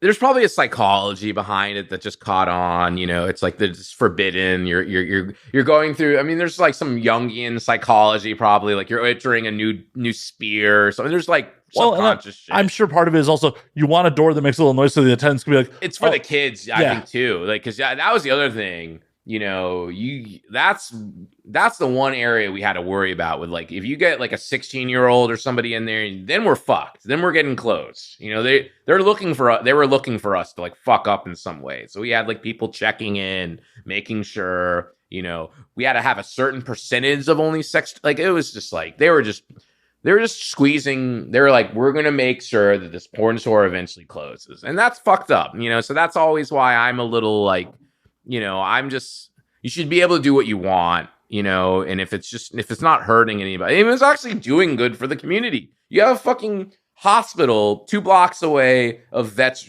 who just need to talk to somebody. And I did more good than some of these fucking churches, honestly, near it, to be honest. Probably more than a lot of churches. Yeah. So, you know, churches end up doing a lot of harm at times. They do. They definitely do. God damn, I really am becoming an anti-theist. Fuck. I'm like, whatever. I just don't care anymore. I mean, my wife believes, you know, she's a believer in like whatever. I don't even know. Whatever nonsense there is. But if your wife believes in whatever nonsense and you don't, what do you instill in your child? Yeah, that'll be interesting. I mean, honestly, he can believe what he wants. Yeah, but you got to give him some guidance when it comes to you with questions. You know, your wife's going to give you radically different answers than you are. Yeah, and he can, whatever sounds better to him, go with it. I mean, you know, I'm not one that, I don't have the answers. I'm not going to say I know. Like, I don't know if there's a God, or I can't say for certain. The only thing I know is I don't have certainty. You know, is there fucking fairies and shit? Probably not. You know, but then why believe in God if you're like, fairies probably don't exist, but yeah, God might.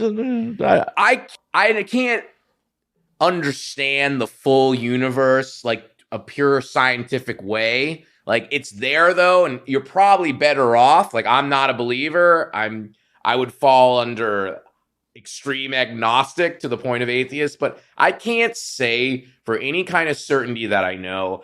I mean, my thing is like, hey, we don't know. I'm pretty sure there's not a fucking hell and all that nonsense. You know, it's a shitty thing to think about death, but we're all going to have it. There's no escaping it. I don't know what's going to happen. I mean, all you can do is kind of enjoy the life you have now. And I think that if that's not your philosophy, you are in the wrong. 100%. Because people are like, oh, I'm going to do things to ensure I have great eternal light. Like, motherfucker, you're here. You're here. That's all you have. You don't know. You might as well enjoy it, you know, and that's all. That's the only really good philosophy. Try to be a decent person too. I do believe that. I don't think you have to do that to be heaven or hell. You shouldn't have to have your invisible parent figure in the sky make you be a decent person. No, I mean, it's just better for you to be a decent person, because that shit's You don't. That shit will come back to you. Like, I'm not even saying karma. Like, if you live a shitty life and you're shitty to other people, chances are going to be shitty to you. So you may end up president.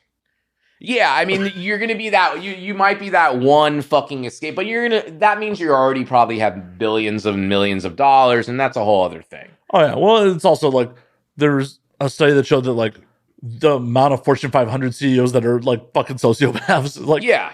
You might need to be a sociopath, and, you know, that's you. I mean, you're not going to have many consequences. I mean, that is the trade-offs with, like, accepting, you know, without a God and all that. But I'd rather have that and let some asshole be a rich CEO than us just, like, try to follow some moral code that we have no idea even, you know, there's no scientific base. I mean, we have psychology, we have science, we have so many things that we can base what is good for humans and what's not, that you can make an educated guess on how you want to live. Well, and the thing about it is, organized religion definitely served a point in human history. It definitely did. We needed it. Oh, yeah, we definitely needed it. We were fucking beasts, yeah. And pork would fucking kill you. I understand. Back in the day, exactly. Pork would fucking kill you. Yeah. So, I mean, you know, now we can eat some pork. Oh, yeah. It's good. I love fucking bacon. You know, I'm Italian Jew. I fucking eat bacon 3 times a week. It's delicious. I had some prosciutto right before you came over. Prosciutto's fucking great. Yeah, I mean, that's the Italian me. I mean, I fucking love prosciutto. You know, to not eat prosciutto, that's a sin. Right? That's not living. How could you pass up prosciutto? Baba Ghoul? Come on. Like, you know, yeah. Hell, when I was in Spain, like, every fucking bar has, like, the jamon, like... I was blessed to go to Barcelona for, like, a writing thing, and it was, fuck, man, that place is paradise. I miss Barcelona. I haven't been to northern Spain. I was in Madrid and then on the Mediterranean coast. Oh, man. Yeah. But every fucking bar we went into, was, oh, there's just a fucking ham hock in there, slicing the fucking jamon. That's the way to live. Oh. That's the way to live, you know? Yeah, I mean, I'm not saying you have to be a hedonist. I think that will... Why not? I mean, you can. You can, actually. Actually, really what works for you. I mean, when all's said and done, you know? Trying to make it work. Trying. You know, hedonism's fine. I think it actually depends. It really just depends where you're at.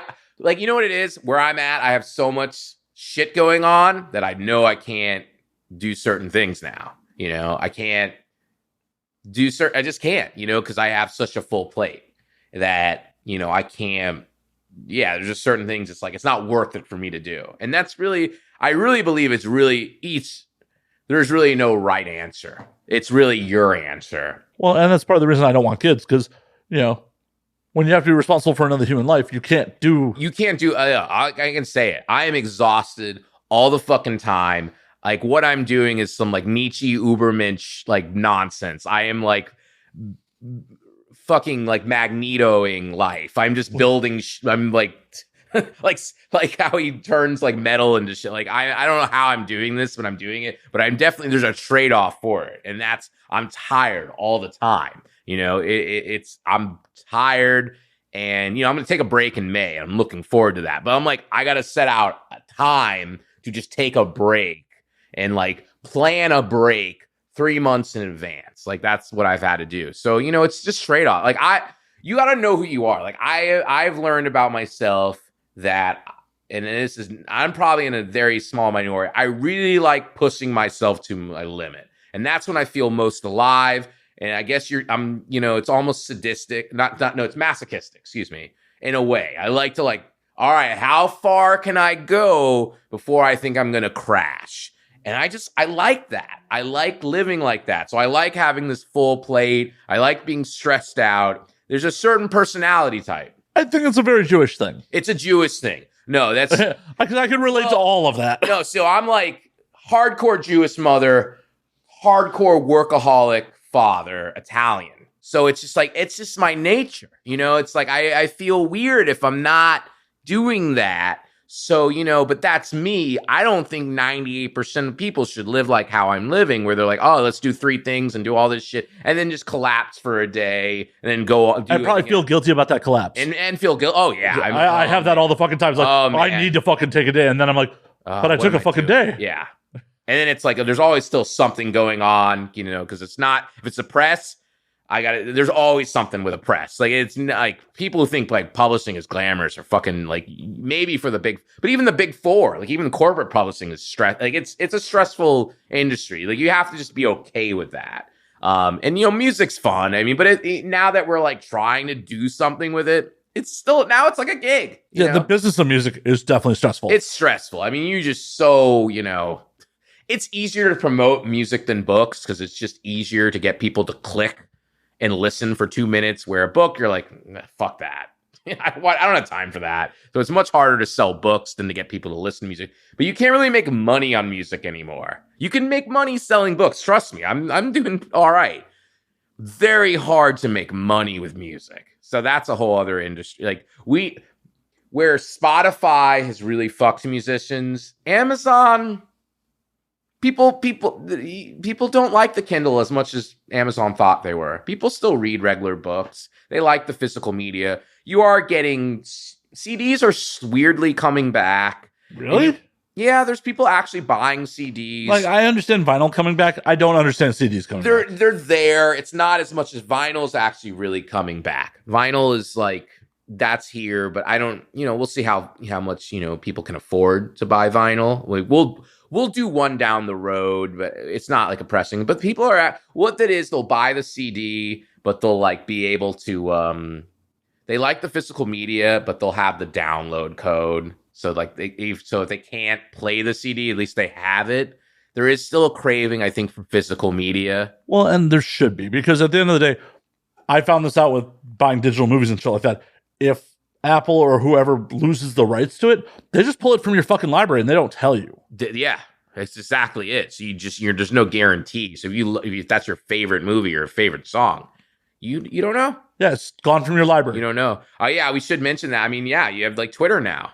And it's interesting because like literally this is the day Elon bought Twitter. I should mention it. And it's, as a publisher, Twitter has been amazing for class books. We got the Eve 6 book because of Twitter. That's literally the only reason why Eve 6 is publishing with us. Max, God bless him. It's because of Twitter.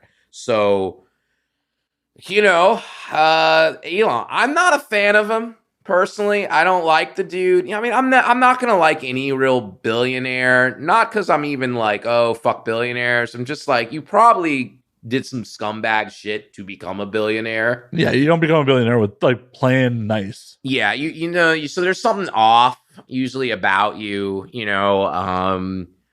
I want to I always like to try to look deeper in things. So my hope with Elon, and I'm not, I mean, like, I hate how he's done on labor, like, not to get too political, like, I mean, there's some shit, what he's done, like the racial profiling, his background being from apartheid fucking South, like, these are not good things.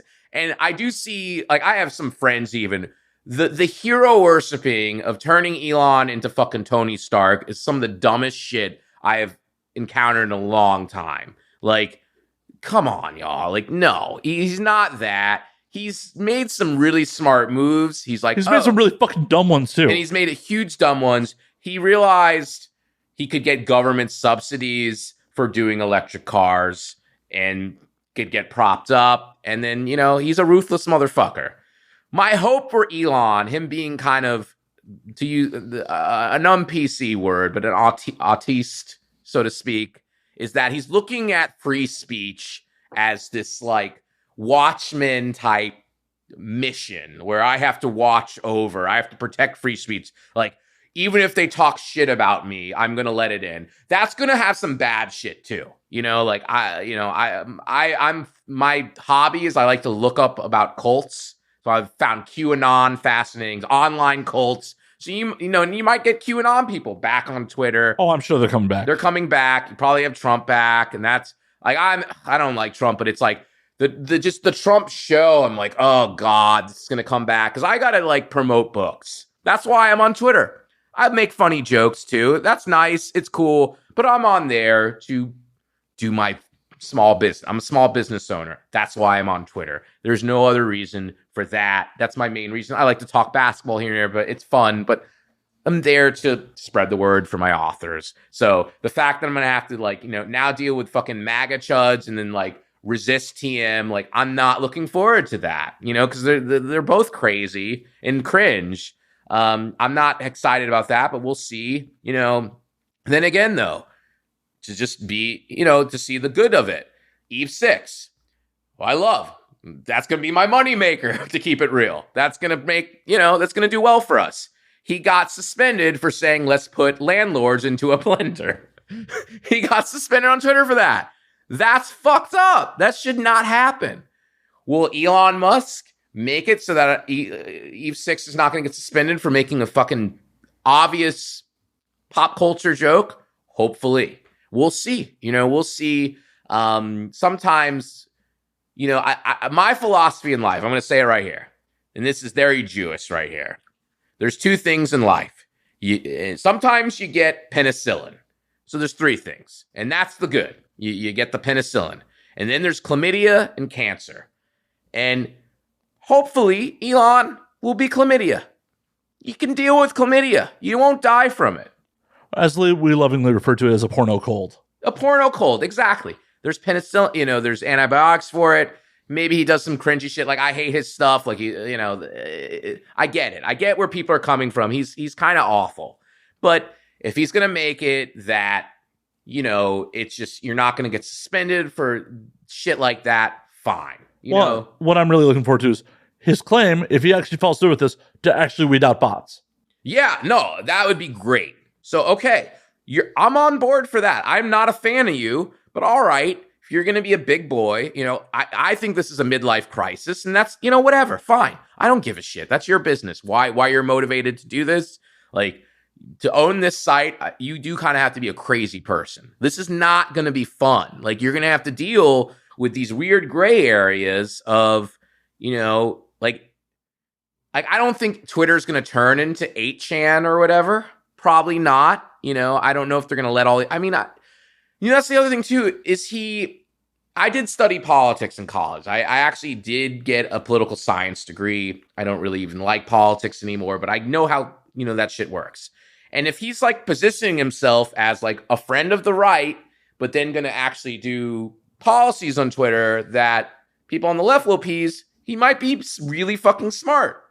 You know, where he's like, hey, you know, I'm on your side. I believe in free speech, but we can't have, you know, people calling everyone the N-word every 2 fucking seconds. Like, you know, you can't have harass. I just don't want, I mean, look, it's like you can block people, but at the same time, do I want to like be called a kike every 10 seconds? No. If that's happening every fucking day, we have a problem on Twitter. Well, it's definitely a problem, but I can block them. I can block them. That's true. And I've thought about this. And those people's words have zero power over me. Exactly. So it's like, where's that middle ground? You know, I don't really want to have an 8chan where, you know, I don't want to wake up in the morning and just see fucking slurs.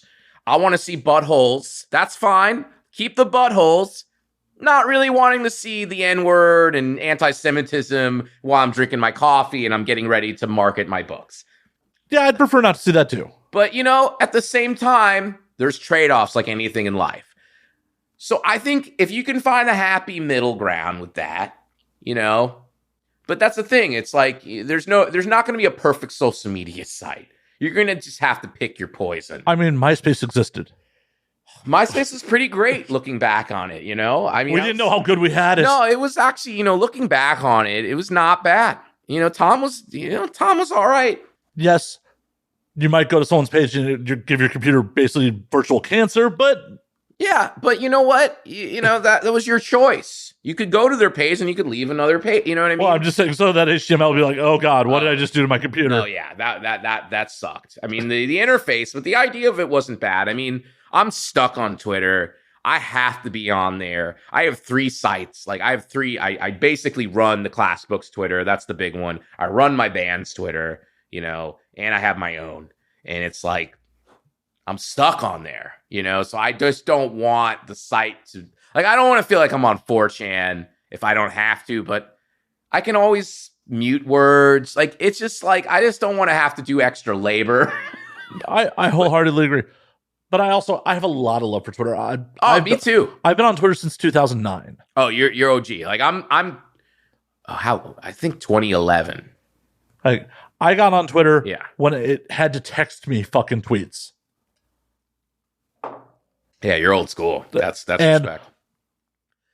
Twitter has done things for my career Oh, same. of just like the fact that every other social media you have to be mutually connected versus, Yeah. oh, hey, I can mention somebody and there's a good chance they're going to fucking see this, especially back in the day. Yeah. Like, I did a bunch of networking and met a bunch of people who are still friends to this day over fucking Twitter. Yeah. No, same. I mean, it's the benefit outweighs the negative in a million ways.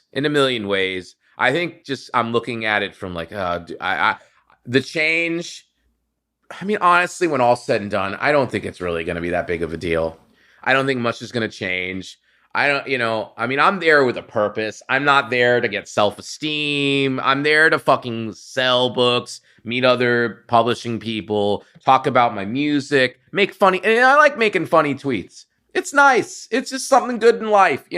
A funny joke comes to my head. I can share it with some people. I'll get like 8-10 likes, maybe 50 if I'm lucky, whatever, and it's like, it's nice. So I don't know. I mean, there's a lot worse. Like, I definitely was not a fan of Trump. Elon Musk, like, they're all scum. Like, you know what I mean? Like that's the thing. Like, people are like, oh, he's awful. He's, blah, blah, blah. But it's like, so are the other tech billionaires. Is it really that much of a... I mean, he's just more honest about his shittiness. hell, someone pointed out today, it's like, yeah, Jack Dorsey's a saint. No, like that's the shit that pisses me off. Like with that group, like I guess you could call them neoliberals or whatever. It's like, no, Jack Dorsey's not a saint.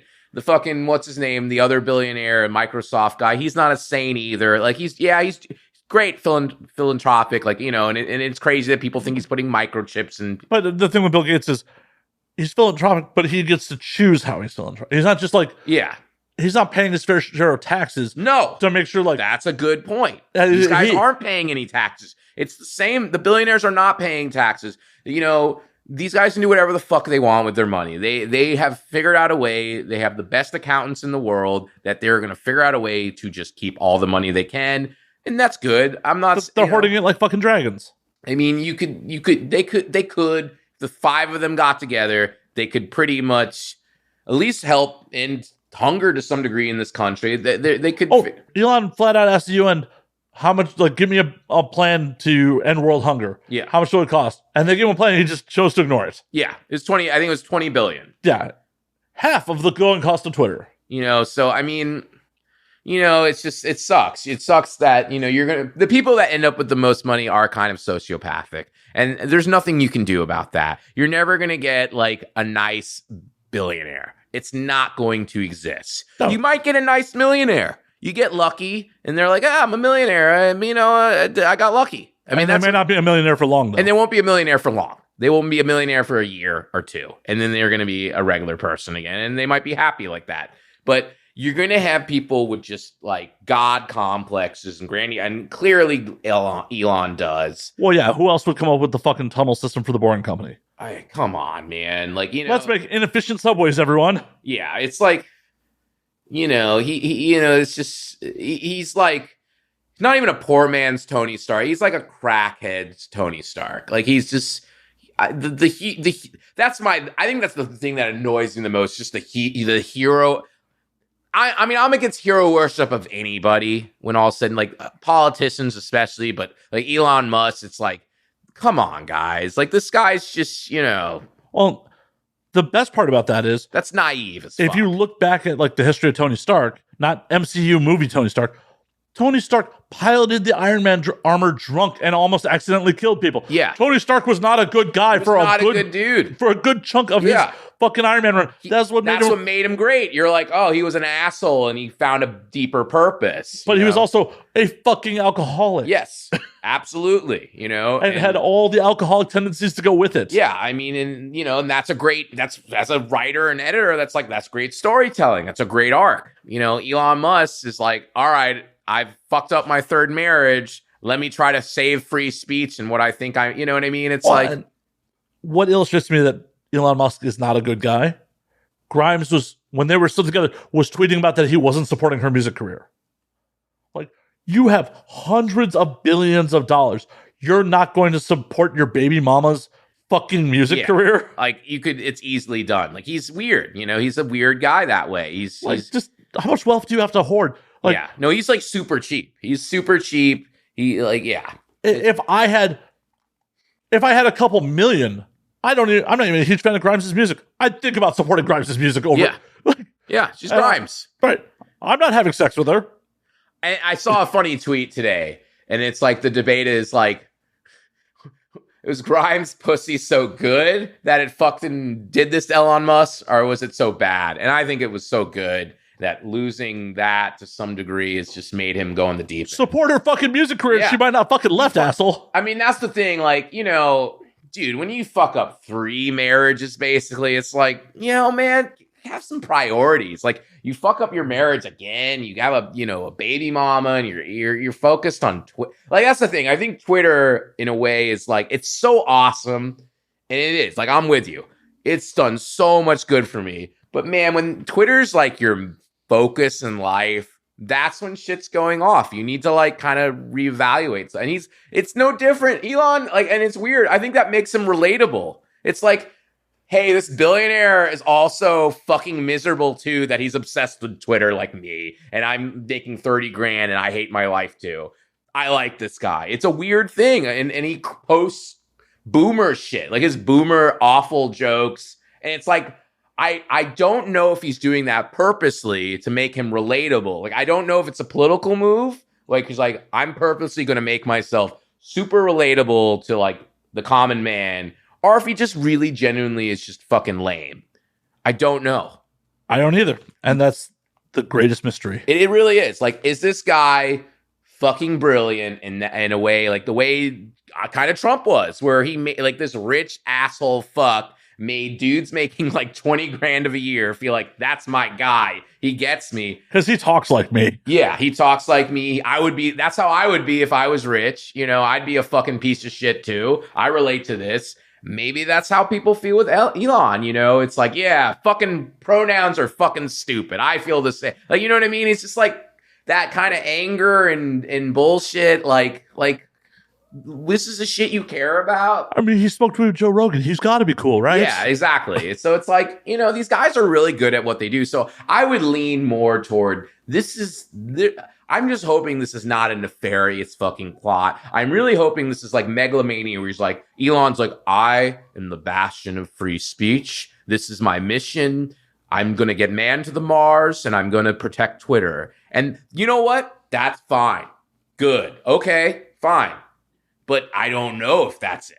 Well, and I feel like if it does do something nefarious, it will be small and subversive. It would be very small. You won't even notice. Right. And it would be like fucking making sure labor movements. Like, look, I got to give props. I'm not a political guy, but to the people, as a publisher, I'm obviously not a huge fan of Amazon, so it's personal. Like the guy, Smalls, I think his name is, the guy who started the union with Amazon. Oh, out in Long Island? Much respect. Yeah, the guy, like, much respect to that dude. That dude's a hero to me. Like, good. Amazon's fucking shitty. They're fucking, like, they own, like, we have no choice to fucking deal with Amazon. It would be career suicide. We have no choice, and it sucks because we know we're making, like, blood money on that, and it sucks. And that's publishing. There's nothing I can do about that. Believe me, I'm of two minds of it. I literally recently applied for a job at podcasting at Amazon, so it's like, yeah, no, it sucks. Like, I can't. I make money from Twitch, which is an Amazon. I'm not taking my Precious books off Amazon. I might now. I'm like joined a distributor, so I don't have to just rely on Kindle. That's nice, but they're not going anywhere. But so like that, is good. Now is like, if Elon is like, I'm doing this to squash labor shit, that's really fucking evil. And the thing about it is, if he does do it to squash labor shit, it'll be subtle. It'll be like, yes, it's not going to ban labor movements. Yeah, it just won't show up in your fucking timeline. Yeah, and that's scary. That's scary because you get a lot of nonsense. I feel like, with American politics, that really doesn't matter. It's like wrestling. It's entertaining for people, like the woke versus anti-woke, all this nonsense. It doesn't affect you really in any fucking way for the most part.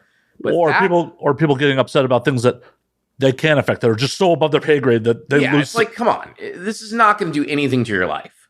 But that sets a tone. Yeah. That sets a tone where all of a sudden, when you can't negotiate with huge corporations and they don't have a labor union to deal with it, including Musk, including, fucking Bezos, all these guys, then they have the power and they can do what the fuck they want to do. Well, and just imagine, like, and I don't think they're going to do good things. Just imagine if Google made it so it was hard to find fucking trade unions through a Google search. Exactly.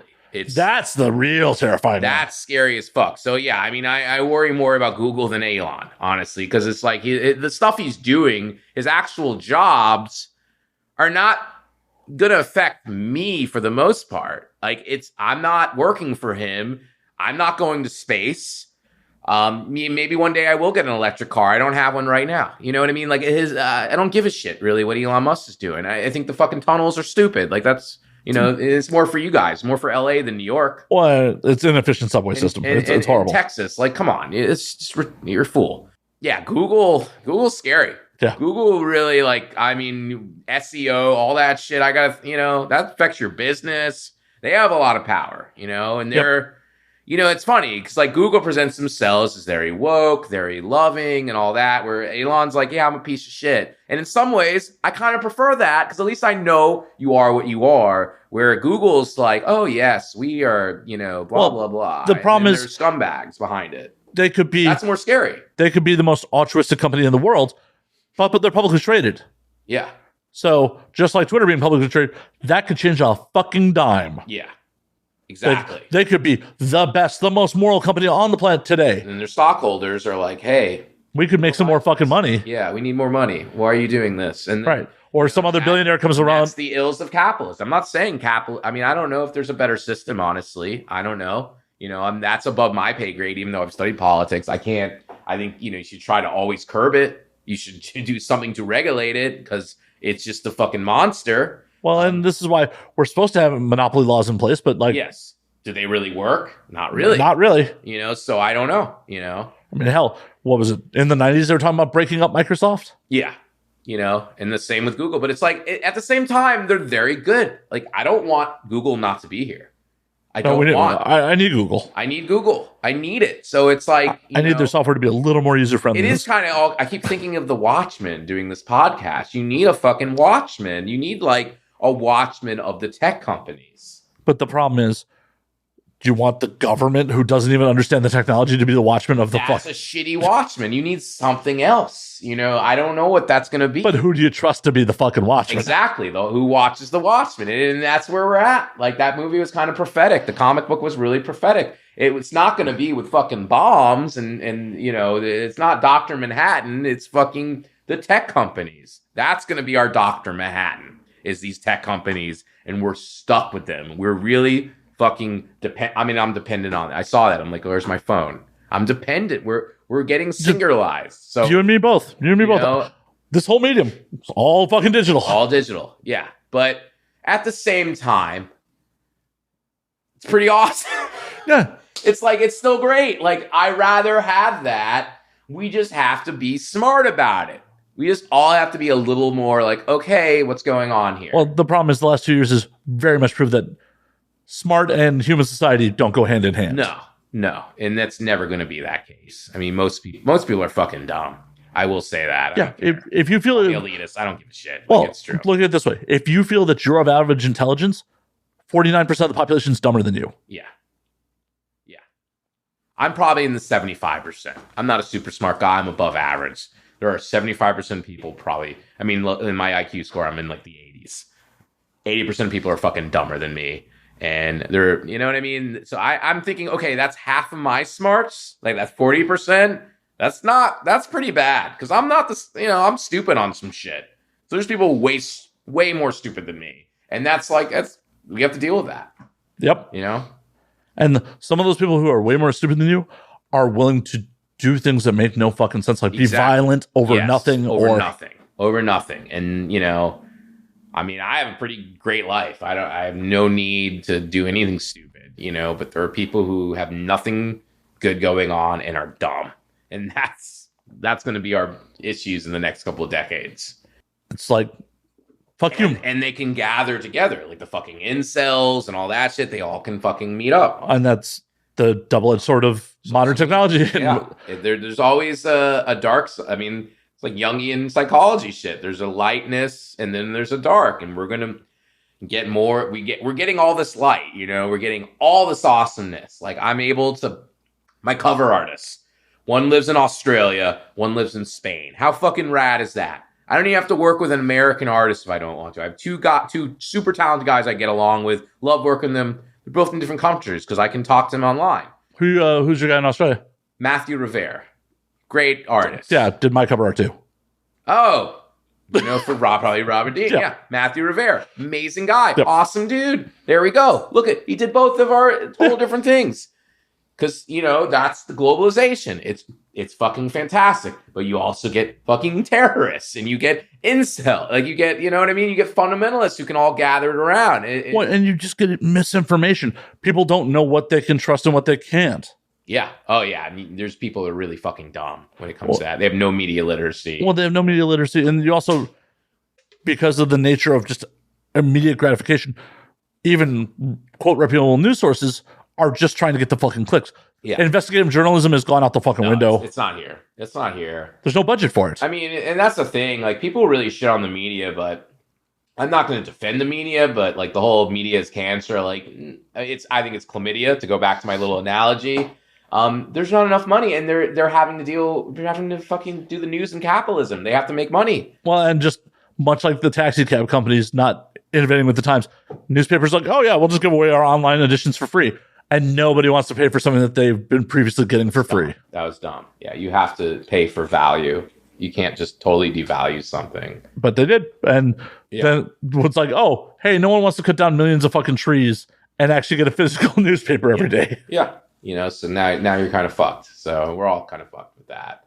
Yeah, it's a nice smorgasbord of like awesomeness and shit to be living right now, you know? I think the awesomeness definitely outweighs. Will say that we are living in an amazing time where I think there is more positivity. I mean, definitely standards of livings are the best they've ever been. That's not to say, oh, don't complain. You know, don't be an activist. Don't ask for more. But, you know, that is good to remember. But yeah, I wouldn't want to be in like the past. Like, I mean, we were joking about like the 20s.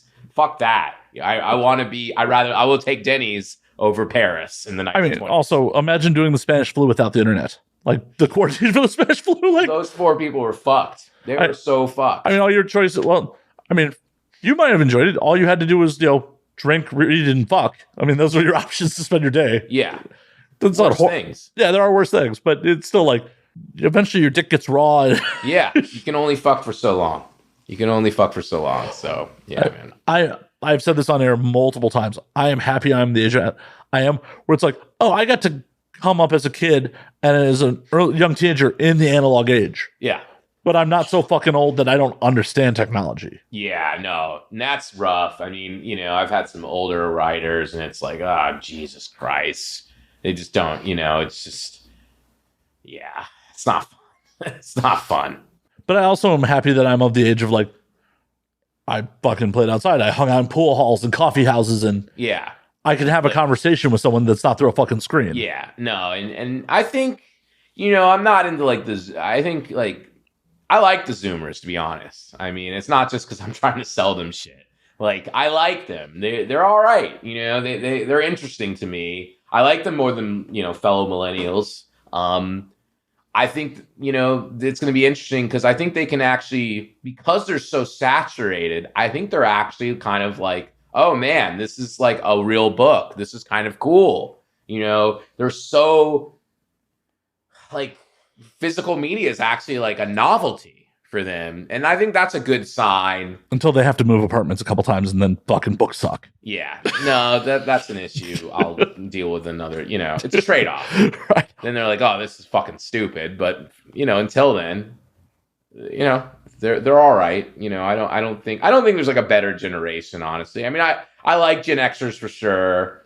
Some of them are fucking assholes. Some of them are great. Just like any generation. Same with millennials. It's the Xers that get closer to the boomers. Yeah, they're fucking awful. Like, I'm not a fan of the boomers. I mean, most millennials aren't, but there's some good boomers too. I mean, the boomers that really, we were kind of bad, but it's just wild that like your generation went from being like free love and sex, drugs, rock and roll, man, to you assholes can't afford housing. Sounds like your fucking problem. Yeah, no, they're fucking dicks. I mean, They don't realize how like lucky they had it, and some of that like historically was also due to race, like a whole other bunch of shit. Like, yeah, it's crazy. Like I've talked about this on air too. It's just like, oh yeah, segregation was in our parents' fucking lifetimes. Yeah. No, they. So you had like white guys who could get like a wife right away and not have to deal with competing with women and black people getting jobs, so they got good jobs. And it's like, yeah, you got a good life because of awful shit. I'd rather fucking have a shitty life and struggle than not have women have choices and black people not be allowed to work or live a certain, like, fuck off, like that's, or just have menial fucking jobs. Like, yeah,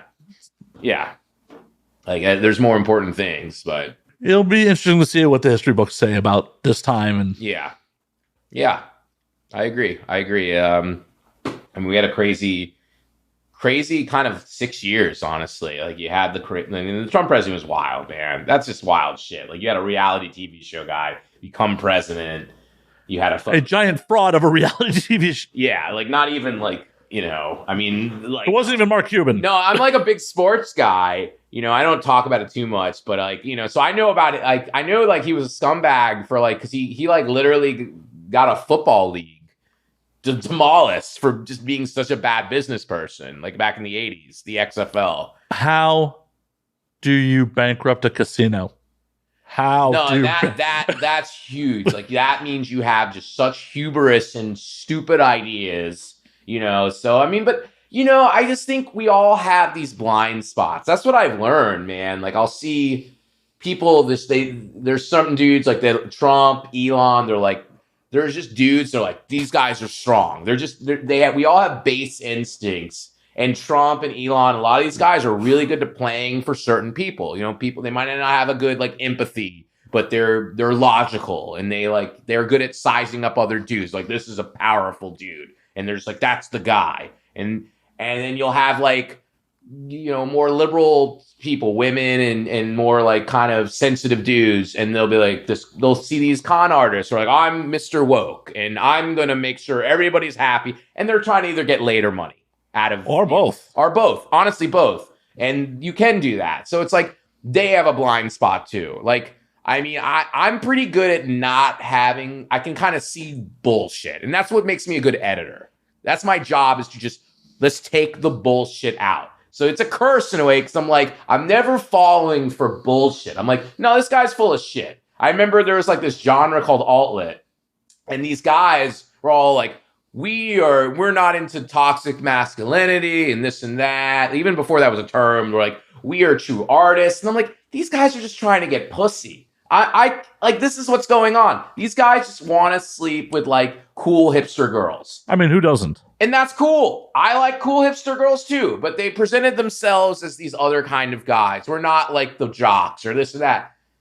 Then all of a sudden, rape charges, statutory rape, all these like fucking alt-lit guys. And I'm like, I saw this. It's like a gift and a curse. Like, I'm like, I saw through this. These guys are all con artists. And I said that with like political people, like on the left too. And well, that's the problem is blind tribalism. Tribalism, yeah. So like, oh, this person says that, so they must be good. And if you don't have that extra sixth sense, which most people don't, like I'm good at seeing potential. Like, I have like a sixth sense for certain things. Certain things I'm totally blind, stupid fuck about. But, certain things I can see. And people don't see it. It's obvious to me, but like other people will not see it. I guess I'm just a pessimist. You're a scumbag till proven innocent. No, that's a good way. I mean, that's kind of old school Jew. Right there. I mean, that's a good philosophy to be. Maybe in the short term, it's kind of rough to build friendships and relationships that way. Oh no, I like some scumbags. Yeah, no, but you're not going to get fucked that way. Hopefully not. Yeah, hopefully not. It'll be hard. It's a lot harder to get fucked that way when you have that mentality. But yeah, people are just blind. Oh, this person says they're nice or this.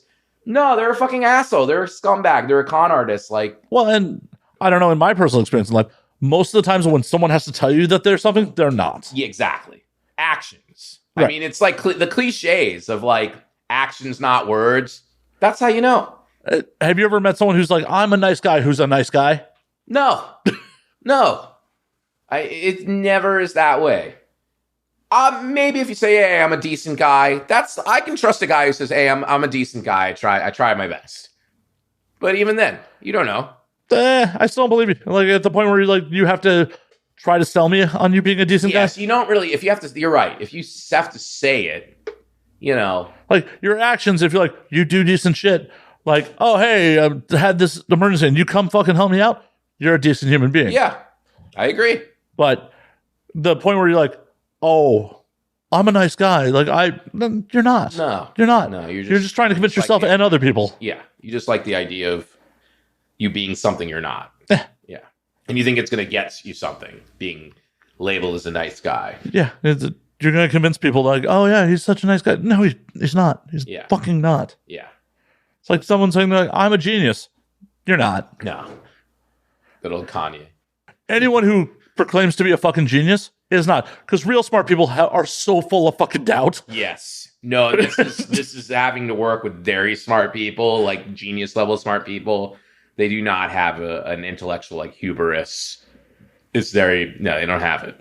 They don't have it, I'm sure they're full of self-doubt and probably need reassurances from you that like their shit's good at times. Yeah. No, I mean, it's interesting being an editor, working with like some PhD people and like they are full of doubt. They are not, they know they have value. They're not, there's a humility to them. They're never going to call themselves a fucking genius. Sometimes I'm a little envious of stupid, pretty people. Yeah. Because they can just kind of slide through life at times. Just like people want to hand them shit. Yeah. And they don't have that self-doubt because they don't know any fucking better because they're fucking morons. Yeah. No, it's ignorance. I mean, it is bliss. And then it's like you're older and then you're not as pretty and you're not as that. And then life kind of sucks. So I don't know. Yeah, but I wasn't expecting to be this old. So yeah. It's true. It's true. There was definitely a good chunk of my life where 30 was a fictional age. Yeah. Like I'm 30, that's someone's fucking parents. Like 30. I'm fading a little bit. It's catching up to me. Everything. It's okay. We're actually going to call last call on this motherfucker. We've been going 2.5 hours already. Oh shit. I was like, oh, that's good, man. I thought like maybe we're like an hour and a half. I'm like, oh shit. I hope I'm starting to crash. But this has been fucking awesome, man. Fuck yeah. No, it was a blast. And we probably would have kept going if you were like, I'm fading. Like, no, like it hit me because I'm like, it's like 2, and now I'm feeling like I got pitched memoirs this weekend. Every fair, they'll come up to me like, I have a story to tell you. And it's the fucking most boring story ever. And they'll give me a book that they've already self-published, thinking I'll publish it. And it wears you down.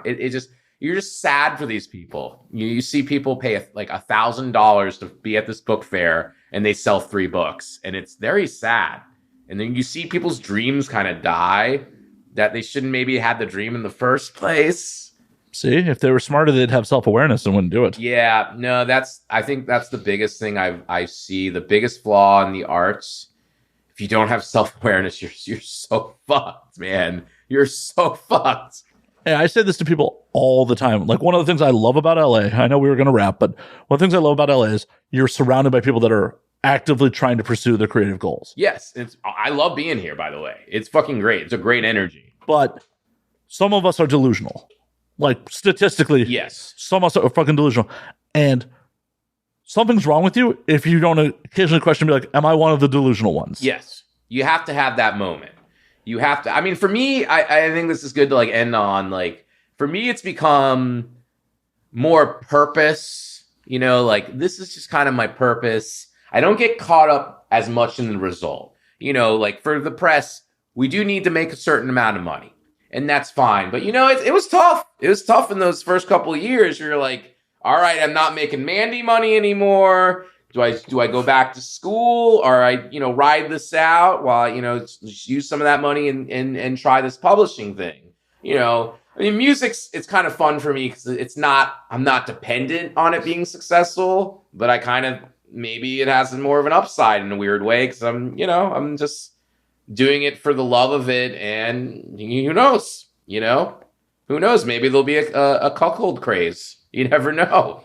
Cuckold rock could happen. I mean, but you do it. Yeah, it's the purpose. I mean, if it's ego based where you're trying to get validation, I think that's when things get bad, and if you're willing to like learn, that's the thing. Like I people who are like, yeah, let me just kind of learn.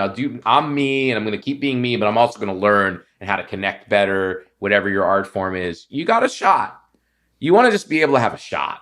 Yeah. And it's also, what are your overall goals? Like, yes, that is huge too. I don't want to be rich and fucking famous. I don't want to be Joe Rogan. I don't want to be that tier of fucking podcasting. I would love to just be able to comfortably pay my bills from doing this. Yeah. I mean, and I'm in a fortunate place where I was able to do that with my writing, which I was able to do for like a year or two, which is an amazing thing. Like I'm in an anomaly. I'm in a very low percentage. I mean, I was writing fucking the ridiculous books ever. So that's the thing. It's like, there's trade-offs. Like it wasn't, here's my heart and soul in a book and give me 6 figures. No, it was me talking about Jesus coming on Kirk Cameron and he's made out of cheese. That's my writer success. It doesn't come how you want it to come either. It's a weird game. I'm sure it happens for a lot of musicians too. How many like really talented musicians are hired guns in some band that they would have never formed in a million years? It happens a lot. Yeah. It happens a lot. And sometimes that's the band that breaks through and they're like, fuck it. I'm getting paid. I'm doing something I love. There are compromises. I think that's the thing. If you're looking for purity while doing art, it's going to be hard. It's going to be really hard. Unless you want that to be kind of like a part-time job type purpose thing. That's okay. That's fine. Yeah. If you want to be a hobbyist at it, do it completely for you. I mean, and there's nothing wrong with that. Like, and I notice people get into fights like writers because it's like some people it's their hobby, and some people are like, hey, I'm actually trying to pay my mortgage writing a lot of books. You have to be prolific if you're going to make money writing that, so you just got to find what works for you, and it's, each person is different. Yep. And you got to make some compromises along the way. Yeah. You got to pick what's worth fighting, what's not, I mean, and for me, like with Clash, I mean, I was like, okay. I mean, I saw we filled a niche, and sometimes it is filling it. I saw like, okay, there's not a place for agents are not wanting to publish cuckold books. They're not, you know what I mean? Like, all right, I'll publish this fucking awesome cuckold book because you guys are too scared to try it. And I think and we did. It did really well. You know what I mean? So that was my niche. It was like, let's find quality literature that agents in the big 4 are just a little too nervous to touch. And that's become our bread and butter. Music, I don't know. I mean, if there's a rock revival, great. I'm just making the music I really want to hear. And that's good enough for me with music. Yeah. And there's nothing wrong with that. Yeah. If you're not going to cry yourself to sleep at night because you're not making it in music, that's fine. That's good. I mean, I wanted to have something that I felt had a shot. That was important to me. If I'm jumping back in, I want to at least feel there's a shot. We have fans. Like we're already ahead of the game. Like we're a brand new band. We have fans that actually want to hear our music, and we've played 3 shows. So who knows? Like I might come back here 3 years from now and be like, oh yeah, we're fucking signed or this or that. Who knows? I'm holding him to that. He'll come back in 3 years. He won't be so famous that he won't do the show. Be like, psst, I will do the show even if we get lucky with a rock revival. That's what we'll be. Yeah, if that happens, who knows? But I'll hold you to it. But we really are going to call last call. We're really going to wrap. Man, this was awesome. Because where can they find you? Where can they find the press? Like, do the plugs. Yeah, so I'll do the plugs. Clashbooks.com, like the band The Clash. Check us out there. You get books. All our books for sale. I got to still fix the fucking Dionysus website, but we're at Dionysus Effect on Spotify and YouTube. That I mean, you don't really need a fucking website these days, but I am going to make one. But for now, the evil, great Spotify, that's where it's at. Sorry, Eve 6, I don't think you're listening to this. Eve 6 is very anti-Spotify, but yeah, that's probably the best place to find the band Dionysus Effect. I don't know when this is coming on. Couple weeks. All right, so yeah, still check out Darryl, check out the Get Low cover. Keep an eye out in mid-June. Still some ways away. We'll have Don't You Tell Me. Maybe I'll have a Pog video, maybe not. We'll see. You know, see what we can make happen. We'll see what we can make happen. And oh yeah, I have some books. The books that I like. Check out Horror Film Poems. That's a cool one if you like horror. I wrote a collection of horror poems. It's kind of a cult book. And yeah, my other book just went out of print. I was going to say, oh yeah, that's a good one too, but it's out of print, so I got to find a new home for it. But that's a good one. Check out Clash. I'm more of a publisher and writer these days. If you do want to look up Manny DeSandra, her books are still there. I don't know when the fuck Pog edition is going to come out. I'm hoping for the summer, but who knows? But yeah, she's around, and hopefully she'll finish chumming as well. And I think that's my plugs. I think that's it, man. Awesome. Awesome. A pleasure to have you. And as always, you can find me at Matt_Slayer on Twitter, Matt Slayer on Instagram, Matt F. and Slayer on Facebook, twitch.tv/Matt F. and Slayer. You can find the Patreon with bonus content and other shenanigans at patreon.com/Matt Slayer. You can find the podcast at Now We Drink on Twitter and Now We Drink _ on Instagram. And until next week, drink up, motherfuckers. Nice. Cheers.